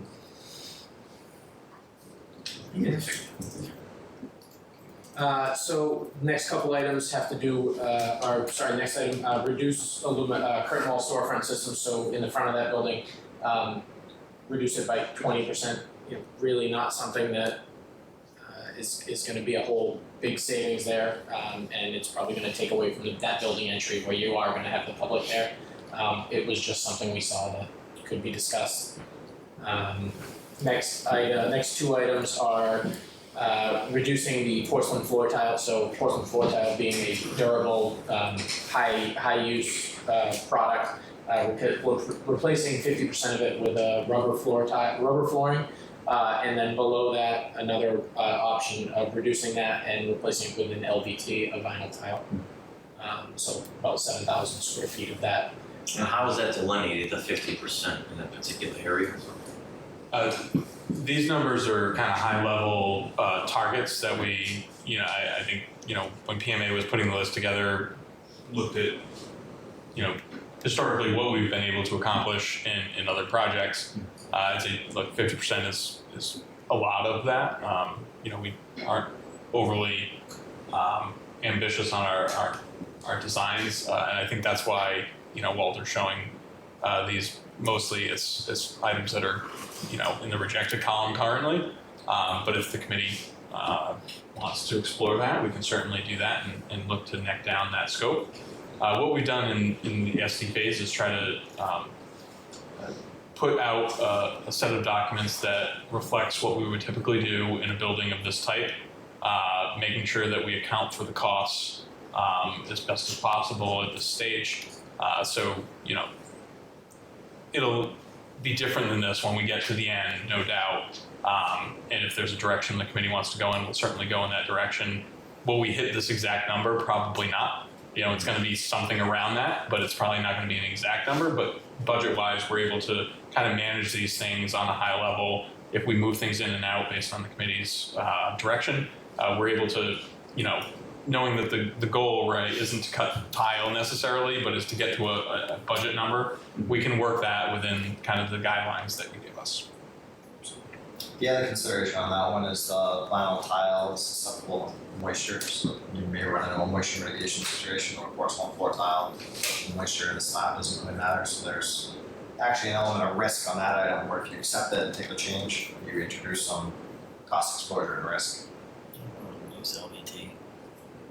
Couldn't pay me to use LVT. Yeah, I mean, we use it in specific areas, but we can look at. That one specifically is an operational question for me, like, is it gonna hold up? Is it gonna be the right use And you have for, heavy duty usage in the Yeah. buildings. Yeah. if you're replacing it in 5 years, then you didn't save it. Right. If there are other, LVTs, not the choice, we can always swap those out. Everything but rubber and tile are relatively the same price right now, so if you prefer marmoleum or something like that, we can certainly look at that down the line. With the LVTs, are those kind of like the standard foot by foot that you see in the supermarket, that sort of thing? LVT is luxury vinyl tile, so it's usually we're using it in like a wood tone. Wood floors in public safety buildings don't usually hold up that well, so LVT is an opportunity to bring in some wood tone, make it look like a wood floor, particularly in like residential areas of the firehouse, things like that. Just give it a little bit more, home feeling and softer, more natural tone feel that you can't necessarily get on, things like vinyl tile. You just can't quite achieve those kind of looks. So that's where it's used. Do those have like a texture to them? I'm just thinking. They have a tiny bit of a texture to them, and they have a kind of like a triple wear layer. So they're not waxed. They're not. You just mop and buff them. You have a DPW. Yeah, you have a DPW. There's a couple different kinds. We tend toward the higher end ones because we've had, people substitute lower end ones or try to substitute lower end ones that have some problems to them. But we tend toward the higher end ones, so that you don't have those issues. That being said, there's pluses and minuses to different flooring types, and I think Dan's point is a valid one. Yeah, I was just thinking like the old school vinyl tiles where they're soft and they're waxed, or they're flat and waxed. Yeah, they get VCT wet and it's. We pretty much don't use VCT at all anymore. I don't know. Dan, you guys probably don't. We don't. We try not to. We won't specify. We sometimes have to, but we try not to. So moving down item line 17, again, deleting that acoustic roof deck. We heard there's not a lot of appetite for that. This item, reduced poured resin flooring, specifically the integral base piece of it, reducing that from 8 inches to 4 inches. Very minimal cost savings there versus having the protection up to the 8 inches. Sorry, go ahead. I'd say that one is an opportunity. It's not a lot of money, but it's an opportunity that you could take and just save a little bit of money. It's not a big maintenance item. It's pretty straightforward. Again, not a huge amount of savings, but if the committee wanted to. And those are in the base. Yeah, so as Yeah, it wraps up the wall, we wrap it up to the first course of block. Yeah. It takes a little bit more labor to do that, to get the stuff to stick to the wall, essentially. The 4 inch is a little bit easier to achieve, and so you save a little bit of money and labor. I mean, with stuff of that range, I would almost leave it in there so that it's kind of like you don't want to back yourself into a corner. Like Something you can do There's later. going to be more of these meetings down the road where so like the little stuff where we're really turning the screws, like that's where we can. We really need to get down to that budget number, and that's when we start to hew a little closer to the bone. Delete wall covering sheet 5 feet above the chair crash rail. Yeah, so in public safety buildings, particularly, and same with DPW, we try to put some wall protection in on gypsum board walls. CME walls are rather expensive. Gypsum board walls are slightly more affordable, but heavy police officers do have gun belts on. They tend to bump into the walls sometimes. Firefighters are a little rambunctious at times, So this is that's at times. This is just above 5, deleting above 5 feet. Yeah, so we take the wall protection off above the 5 feet, leave the crash rail there to protect the lower. You can take off a little bit on the upper. Is that just like corridors or everywhere? It's just corridors. We don't Yeah. Offices are repeated. This is just in kind of main corridors. Now, then we're back to really the another same item, changing to a precast. Yeah, that's not saying like the precast is absolutely no. Okay. Big no for me. And we have a crazy amount of precast in this town Okay. already, and it's Not a problem. nothing but a problem. Is it just not last day or not the Oh, it doesn't last. Yeah. That's the shopping around. Cape Cod Burn, once you're fly off, it's gone. You don't have to worry about it anymore. I cannot for the life of me remember why. We had Cape Cod Burn here at one point, but there's so constrained. Oh, yeah, wetlands yeah, around that's that why. there are concerns that gets knocked out by a plow and now you have wetland possible. Yeah, so Cape Cod berm on the, the access road from, police and fire to DPW is fine, but as far as like the parking areas Yeah. and main access roads. Yeah. Not a problem. No, it honestly the reason for that, like Chad said, it was because we needed to maintain a those buffers. So it probably isn't something worth looking at unless we get. At this point, we want to maintain vertical on the entire site until we know exactly where the stormwater design goes. We just have a little bit more control at that point, given the proximity to wetlands. We just thought it would be smart to do. So public safety building, 51,905 square feet.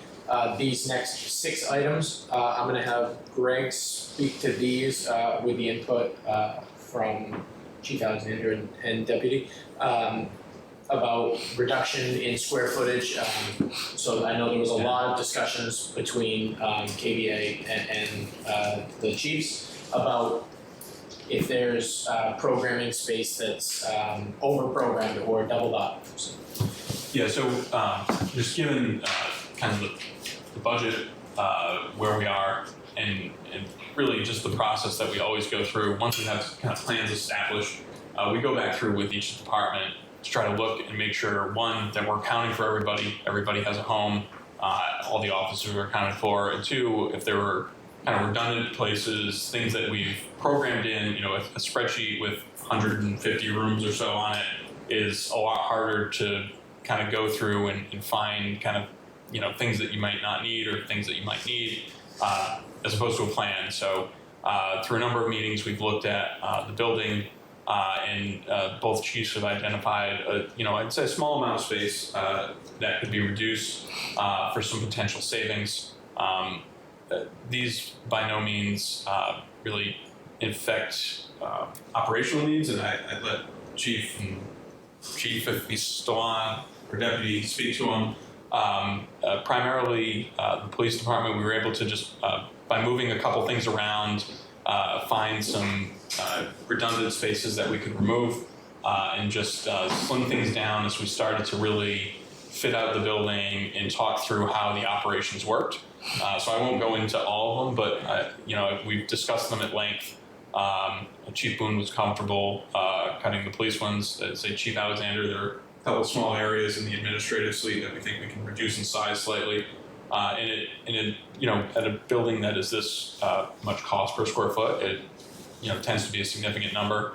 And I think it was a good faith effort by the departments to make sure what their programming resulted in was responsible. So what you see here is the result of that effort. It's not a massive difference to the project, but again, another round of review, talking through how the operations work. These are the numbers that we think can be reduced out of the total square footage for the public safety building. Deputy, do you want to weigh in? I don't know if the chief's still in this one. Yeah, so the chief worked with Greg on that, and I think it was mainly just a reduction of overall size of maybe some of the offices, and then there was maybe 1 or 2 offices that could have been reduced that we don't see a need for in the immediate future. But the chief is comfortable with those reductions he worked on them. Same for fire. There were some areas, the offices in the admin area, we were able to reduce in size. There was some efficiencies in design due to the layout, just the way the building kind of fell. We were able to identify and reduce. It was almost duplicating space or creating some open void in the middle that we didn't need. So those spaces have been refined out and to reduce some of the square footage as well. Thanks. So am I seeing right, you're talking about 21.1 through 21.6? Yes. And so is that already included in what the construction prices you've shown? Okay, oh, great. It's gonna come off.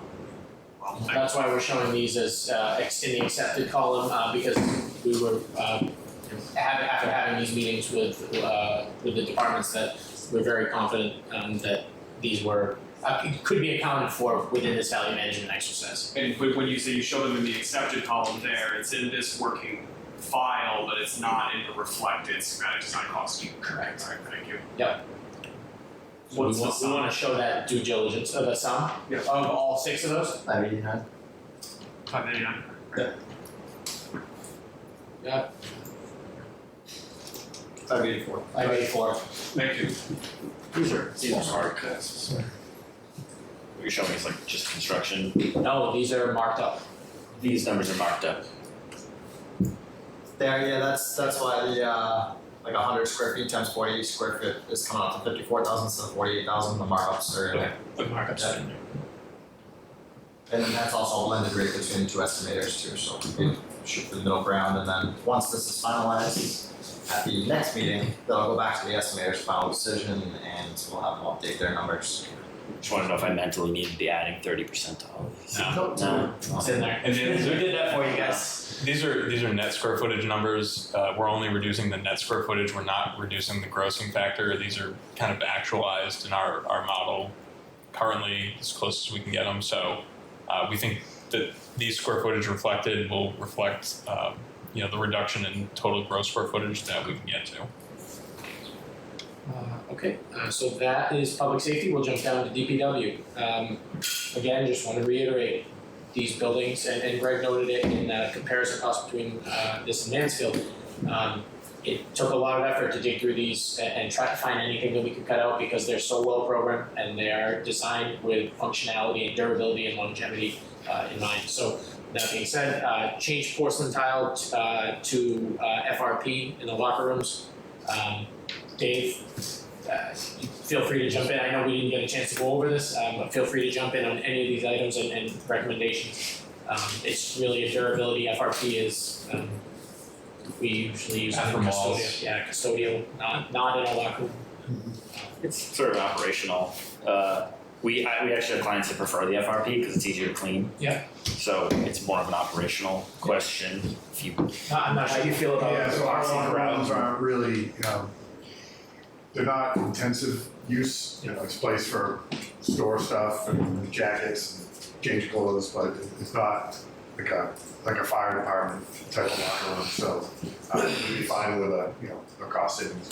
And this may be another option, like Dan, you said, to review at a later date. When it's such a small item. Yeah, but again, we wouldn't object to that change. 31, we already have Dave's input on that. Precast is duly noted. Consider Cape Cod potentially. Here, I don't know that Brian and Dave have gone through and had the opportunity to identify spaces that could be reduced, so we carried a generic 1, 2, 3%. So there may be opportunities, there may not be. The building may be programmed down to its needs and for future.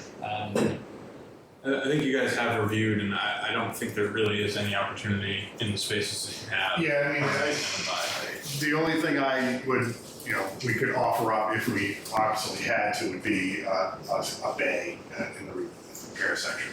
But as far as like the rest of the programming, it's really tight. So I don't want to give up a bay, but again, if push comes to shove and if it makes our project, get over that goal line, it's something we discuss. So what we'll do for next meeting is we'll carry a square footage for a bay in this opportunity. And that's a vehicle repair bay? Yeah. I mean, there's one fire mechanic and 2 DPW mechanics. We know we need, DPW alone needs 6, but I don't see that funding really ever coming to fruition in the near future, but like to leave the flexibility there, but we have several bays right now shown, and we could talk about losing. It is the space that you really can never build back. That's the why we hate to ever go there. For offices and things like that, you can always say, well, I could find a space for somebody to have an office. A bay, once it's gone, it's never coming back, and it's really hard to do. So. And that is also a space that is shared by DPW, police, and fire, so you'd be losing that opportunity to work on vehicles for the entire fleet. Yeah. So then we have here, and sorry, we'll carry these at the top next time, but the mechanical alternatives, the cheaper VRF, and then the geothermal at $3.1 million, again, carried in this exercise. We discussed potentially carrying the canopy as an alternate at about $500,000, $562,000.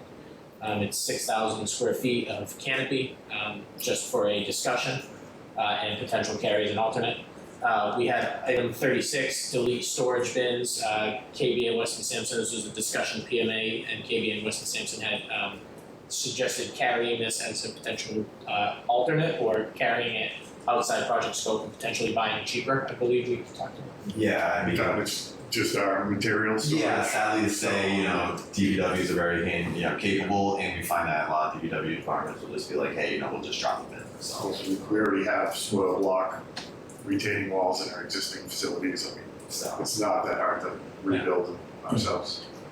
And what was the canopy? I didn't know where that was. So on the backside of the vehicle storage bay, there's a long, we just basically extend the roof over to give. remember at Mansfield, the like plows and stuff. yeah. Like it is handy, so that way you don't have stuff out in the yard rusting out, but it's not heated. Now I don't, yeah. So we don't have all of our vehicles do not fit undercover inside, so that's why we went to a canopy as a cheaper alternative. Yeah. So you already have spacing constraints and stuff? Yes, so we already have stuff that's gonna be under the canopy. Okay. So my preference is not to lose that, but So then this is not showing this as losing it, it's carrying it as an alternate. Yeah. So, the alternates, and just to explain alternates, alternates are something that once you bid, you get to accept. You have to accept them in order. There's some caveats to things, but, should the project establish a budget, you go to bid, that canopy being an alternate may be the difference between whether you can award or not award. So that would give you the ability to do that. And as the project goes forward, there's always opportunities. If projects go well, hit a lot of things in the ground and other things that contingency money may free up, and you're able to add it back in at some point. Canopy, that would have to happen rather quickly, but it's a pretty quick thing that you can pull in and out on bid day. Then item 37 is a discussion. So PMA, KBA and Weston Sampson kind of broke out the space that can be attributed to the water department and could potentially be funded through enterprise fund. So we had this carried at 29.7%. Connor, if you'd like to speak to this, we're carrying it as to show what the construction budget would be if that were funded through the enterprise fund and not part of the debt authorization. Sure. So, obviously, I think we're all acutely aware of the size of the price tag of this project. Trying to value out substantial portions of the cost through this process, as we're seeing, it's a lot of 5-digit, 6-digit numbers, something that has been done in other communities and that you can do when you have a department that's funded through an enterprise fund structure, such as the water department, is that you can fund capital projects like we've done with the PFAS plants or your water main replacements through that enterprise rate setting. You would have to offset proportionally the water rate to pay for those bonds, but we think it's worth really serious consideration, because when you look at 140 million plus, even if you took probably every single one of these 5-digit value management exercises and started cutting programmatic functionality out of these buildings, once that gets to a point of being stretched over a 30-year bond and translated into quarterly tax bills, the relative marginal impact of that is not necessarily going to be perceptible to citizens and taxpayers. So the most significant thing we could do as a municipality is look at this approach here. So just like we're sensitive to the potential tax impact, we are sensitive to the fact that we have increased water rates with a lot of capital projects, but we do know, and as part of this, we'll be taking a look at those rates, that we started from a really, really low baseline for our kind of unit cost of water in Easton because we didn't have any buildings, frankly, associated with it up till very recently. So we think that's an area of opportunity worth exploring to meaningfully reduce $10+ million portion of this project that could provide some meaningful relief to the tax increase. I don't know if anyone. How does that number come? Is that just based on what percent of that building is the water department? Is that where that comes Yeah, from? we figured that out, yeah. Okay. And just to note, I would say probably 3 of the last 5 DPWs that have water departments have used enterprise funds. It's very typical Yeah. way that these are funded. You know, water, sewer departments. Yeah. And look at Mansfield, right? They have a separate water department building that I believe was funded through enterprise, years before. That's one of the primary reasons their DPW is significantly smaller than Easton's DPW building that's proposed, because their water department exists outside of the DPW structure. They funded their wash bay through that. The wash bay is associated with the water department there. The fuel island is associated with the water department there. All that stuff was with the water department building there. So that's kind of why you see the difference in how things work typically. Yeah, and it's consistent with the capital approach we've taken. We have not leaned on debt exclusions or other general fund approaches for, when you look at the PFAS plants, red mill plants collectively, those are 25+ million. We have not, as this committee knows better than anyone, funded $25 million municipal building projects just out of annual capital. We couldn't without a debt exclusion. So we think that's a worthwhile thing to consider. We want to put it in front of the committee to make sure if there was any strong feelings one way or another, we hear them now before we kind of get into the analytic process this month, because we want to have that back to you for August. So this would not be reducing the project budget, but it would be funding, or a different way to fund the authorization. So we just lower the debt exclusion, and it would still be bonded, just paid through the rates for the water. Correct. The immediate thing that would change is when you look at your tax calculator, right? That's right. So people would immediately See that. I mean, that's more than 10% reduction to the project costs. You're saving money in the long term on the interest payments, right? That depends on the term. So that that's also one of the things we want to dig into is you would typically do a 30-year bond for a debt exclusion project of this size. I don't know off the top of my head, Dave, not to put you on the spot, whether we did 20 years of plants. That's a good question. I don't know offhand. Because there is obviously more flexibility in an enterprise fund. It sounds like that's a trend you're seeing more and more across municipalities. I'd say that's been historically how water department operations, once they became enterprise funded, that's typically how all of their infrastructure is paid for. And that's usually why their infrastructure is funded better than roads, right? Roads, or that if you look at a consolidated public works department like Easton DPW, the trucks in highway division are on average substantially older than the trucks in the water division, managed by the same director, but Almost double the age. almost double the age because one is constrained by approximately half once the enterprise fund. So this is a kind of reality of those financial mechanisms. So when you're presenting cost impact to homeowners, you're gonna break that down? So they Based on the know decision by this committee at 8-1 and information. Well, yeah, it would ultimately, so the select board has to, at the end of the day, this committee has a project called budget decision make. Select board would need to call a special town meeting and a debt exclusion election. But they would also need to have, a meeting to discuss, they're also the water commission, what the impact on rates would be. And what if we do that, then you'd have to tell them what their rate increase would be for water as well as Right. your tax impact. We would model that. Yeah. Okay. The last three items here are representative of the discussion we had of chapter 149 versus 149A, potentially adding that 8 to 15% increase. So if there's anyone that has any strong opinions on that, we'd like to have that discussion now, but the recommendation from PMA and KDA is to proceed with a chapter 149 delivery method. And that's the way Blanchine is going, correct? Yep. Yeah. Seemed to go well. Yeah, absolutely. And then the last two items are what Greg spoke about, and these are highlighted in yellow, and you can see the notes over there.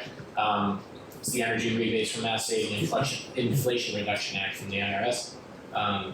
Bonding, authorization would still be required for the full project amount, but you would be getting those potential dollar values back once the project's constructed. And what was the add if we did go that route, if you summed up the buildings? Was that the total? The geothermal ad is about You got it, Chad? 7.8 million, something like that. Chad's got it. And you touched on last night with the ROI, and it was like 6 to 8 years versus. That's Yeah, once you factor in those two rebates, the return on investment goes down to between 6 and 8 years, somewhere in that range.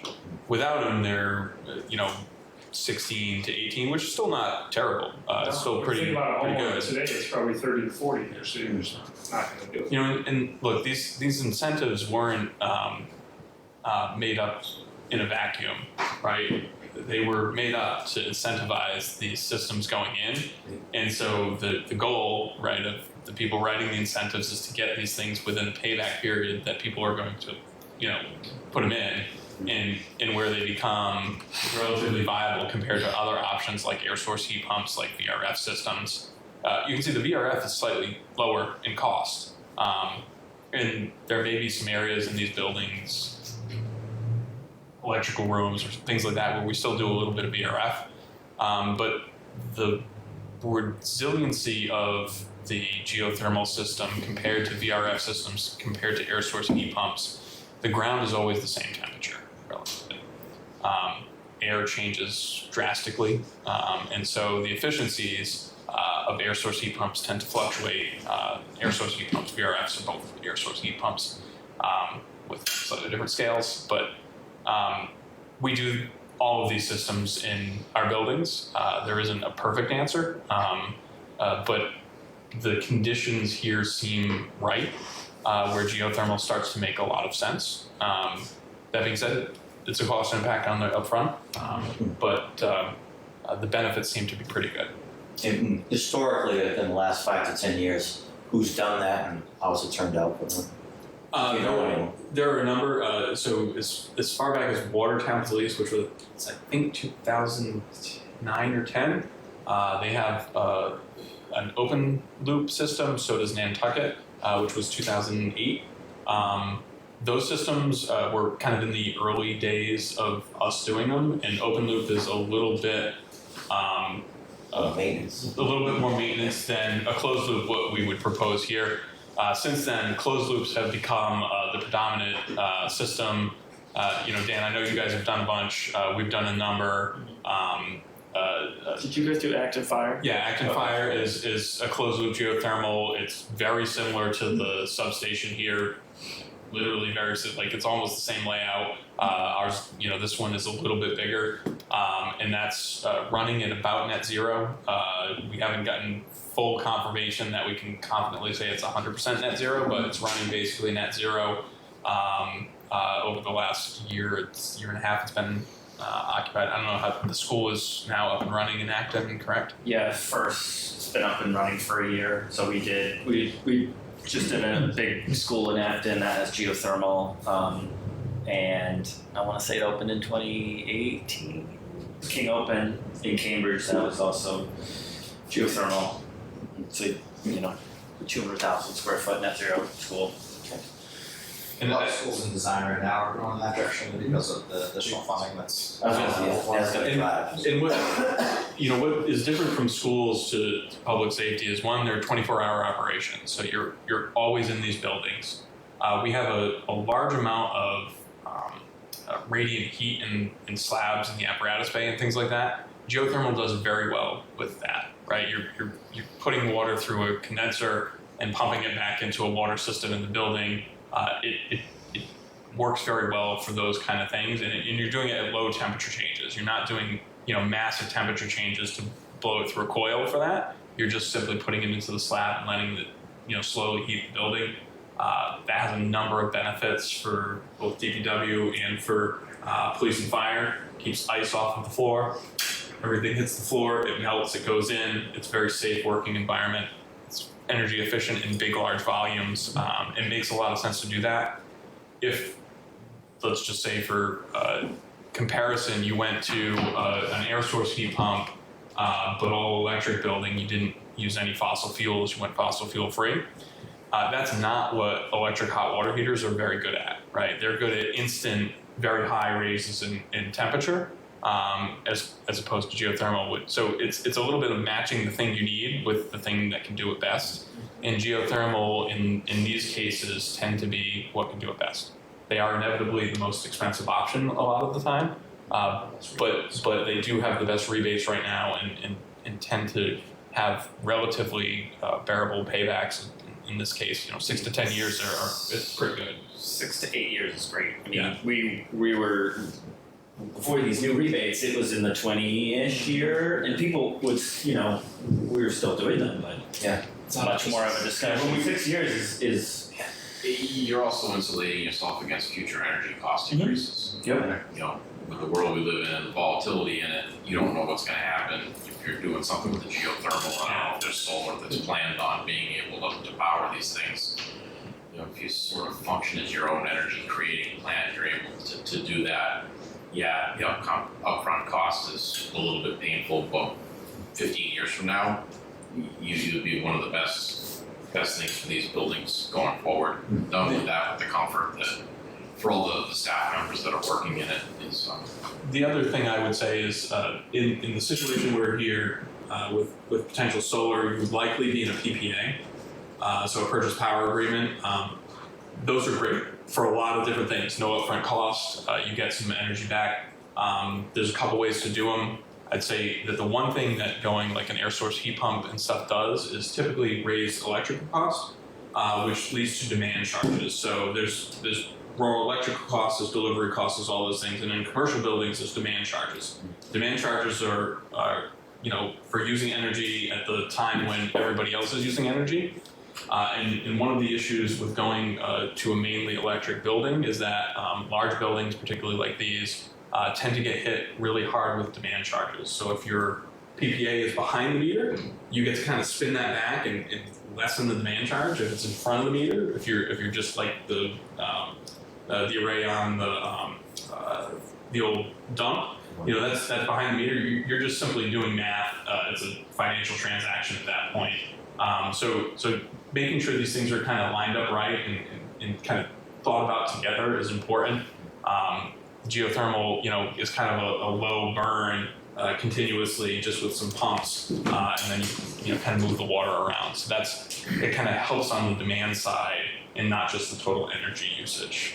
And we don't see a problem, knowing all that conservation land's around there with the loops. I don't know, these vertical or horizontal. I don't know. These are vertical wells, about 500 foot. Already spoken. We haven't spoken with health yet, but we've looked at it with Conscom. We have an area to do it. There's not a ton of wells to do it. And Dan, I know that Acton project you guys had was near in the wetlands with a lot of wells. There are some challenges that go with managing the water that comes with the drilling process. But that's, drillers are now pretty accustomed to dealing with it. I think,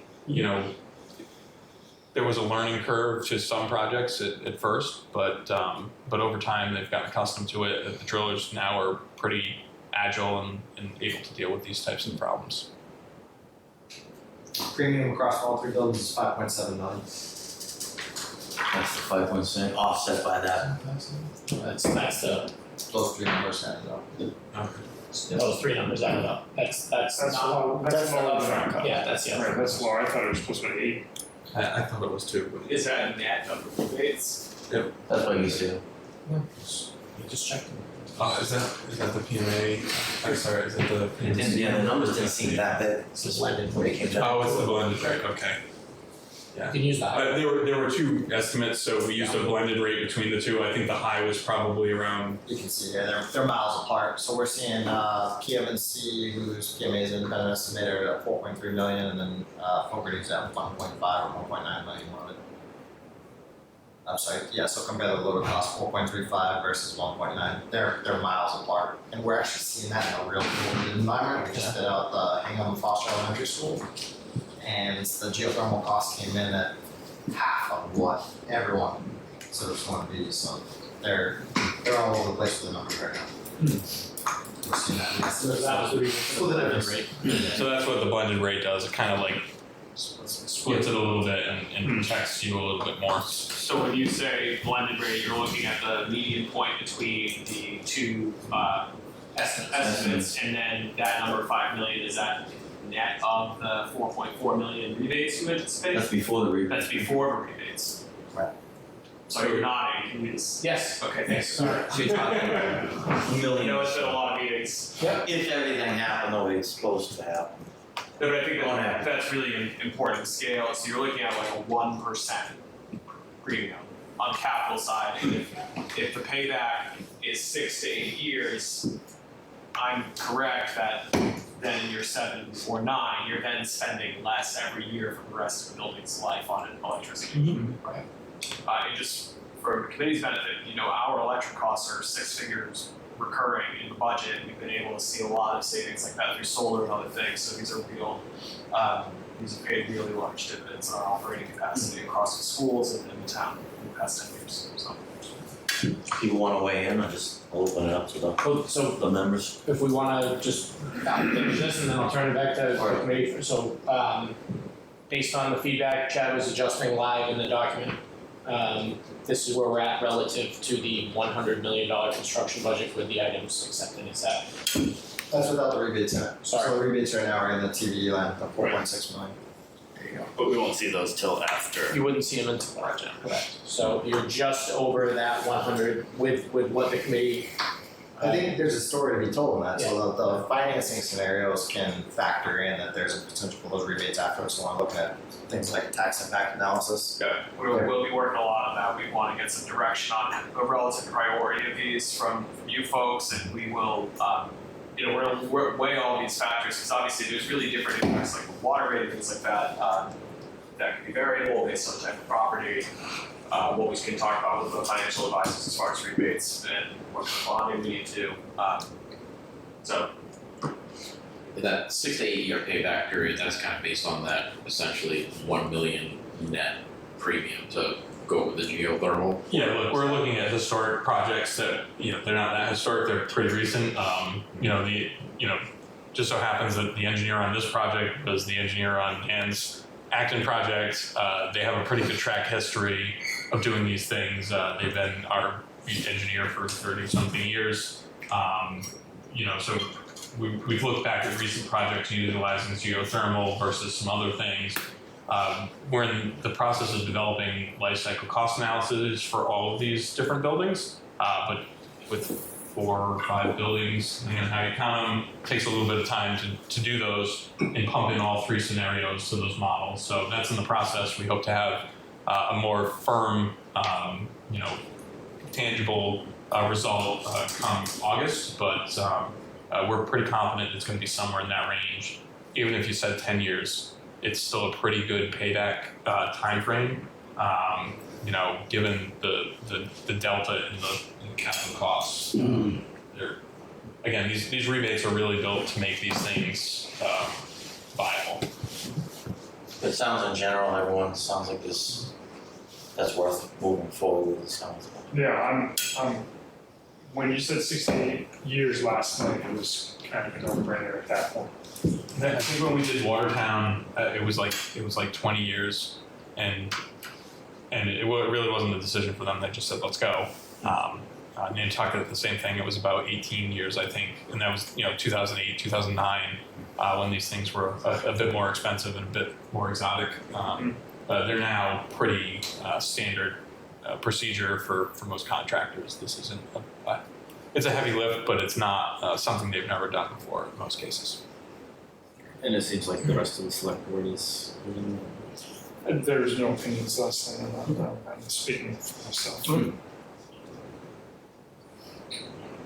So that's really, I don't think, did we have anything else on slides? Not really. No, I think This was the information we wanted to get to this group tonight, to review, to see where we're at with the construction budget, in advance of that 8-1. So, PMA will get this out probably tomorrow morning, to the group, so that you have something. We'll resend the, construction cost estimates, with this document, so that you guys have it. I think I sent that after last meeting, but we'll resend those as well.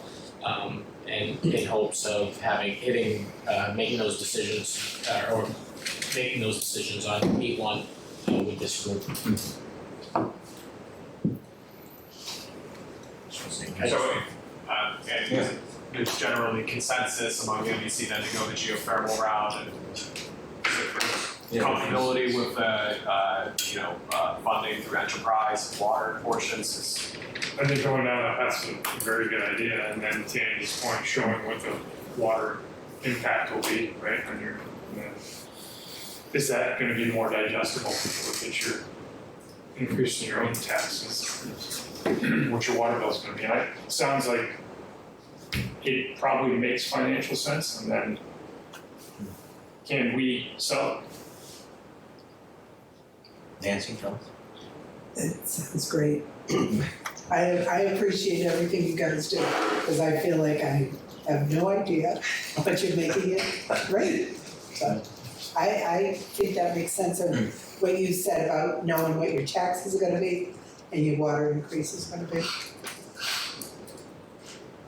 I think there is consensus, just have gone around the table now, going a geothermal route and the enterprise funding is something that makes sense to. And I find too, one of the nice things about the water and the enterprise route is that, look, we've changed our habits in our own house, right? When we went into phase 3 water restrictions, it's amazing how much water we can save when we try. So that's something you can control from an output standpoint that. Right, much more than the value of your house. Correct.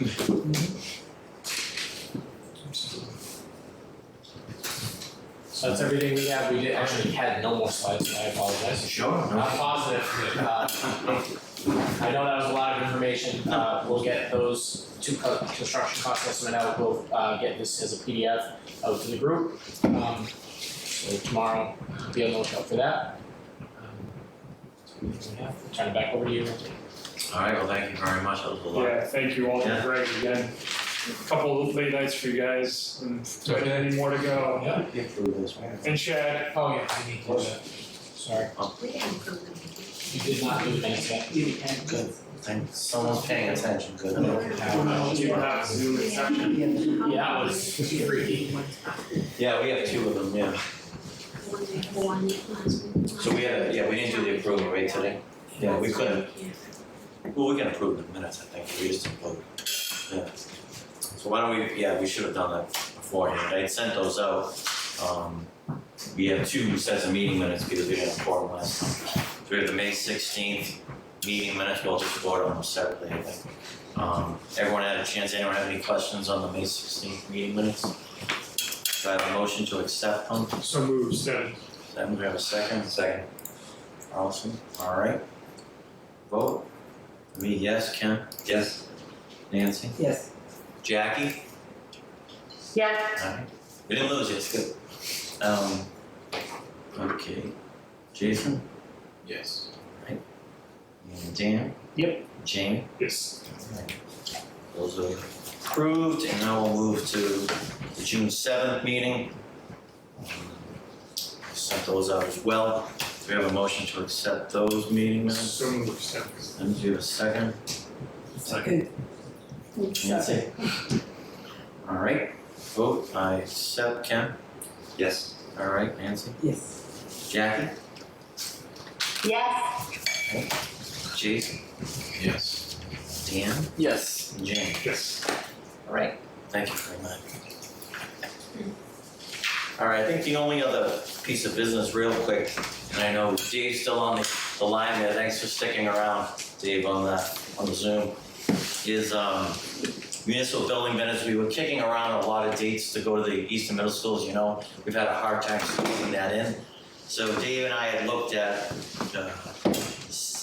July 25th, which I believe is a Tuesday, right? David? It was a Tuesday. Yeah, so Tuesday, July 25th at 4 o'clock. At 4 o'clock. We would meet at the middle school and do a quick walkthrough, probably take about an hour maybe, in that ballpark.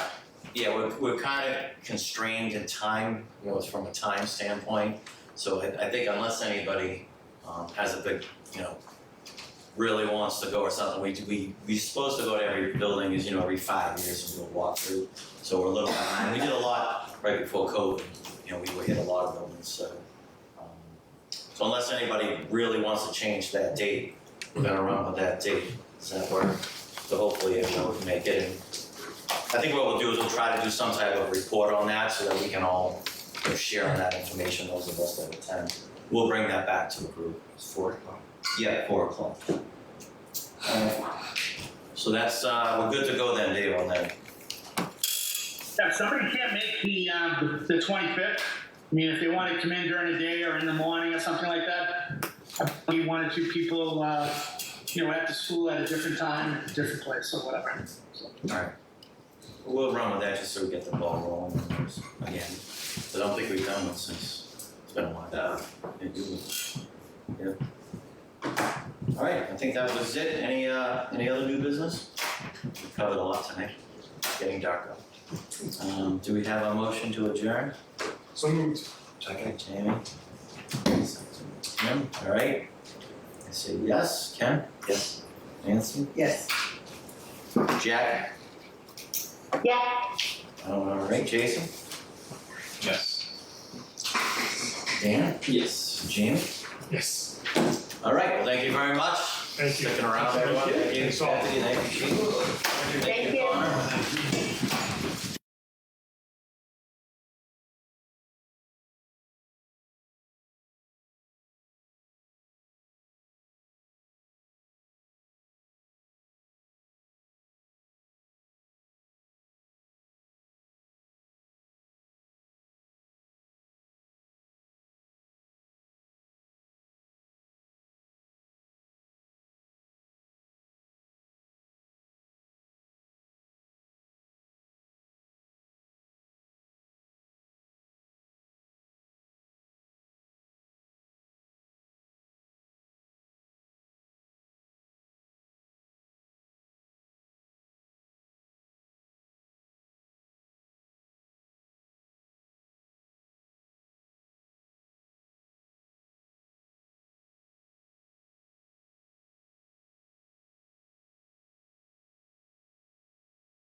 Right. Marjorie's not here, so I'll take minutes for us.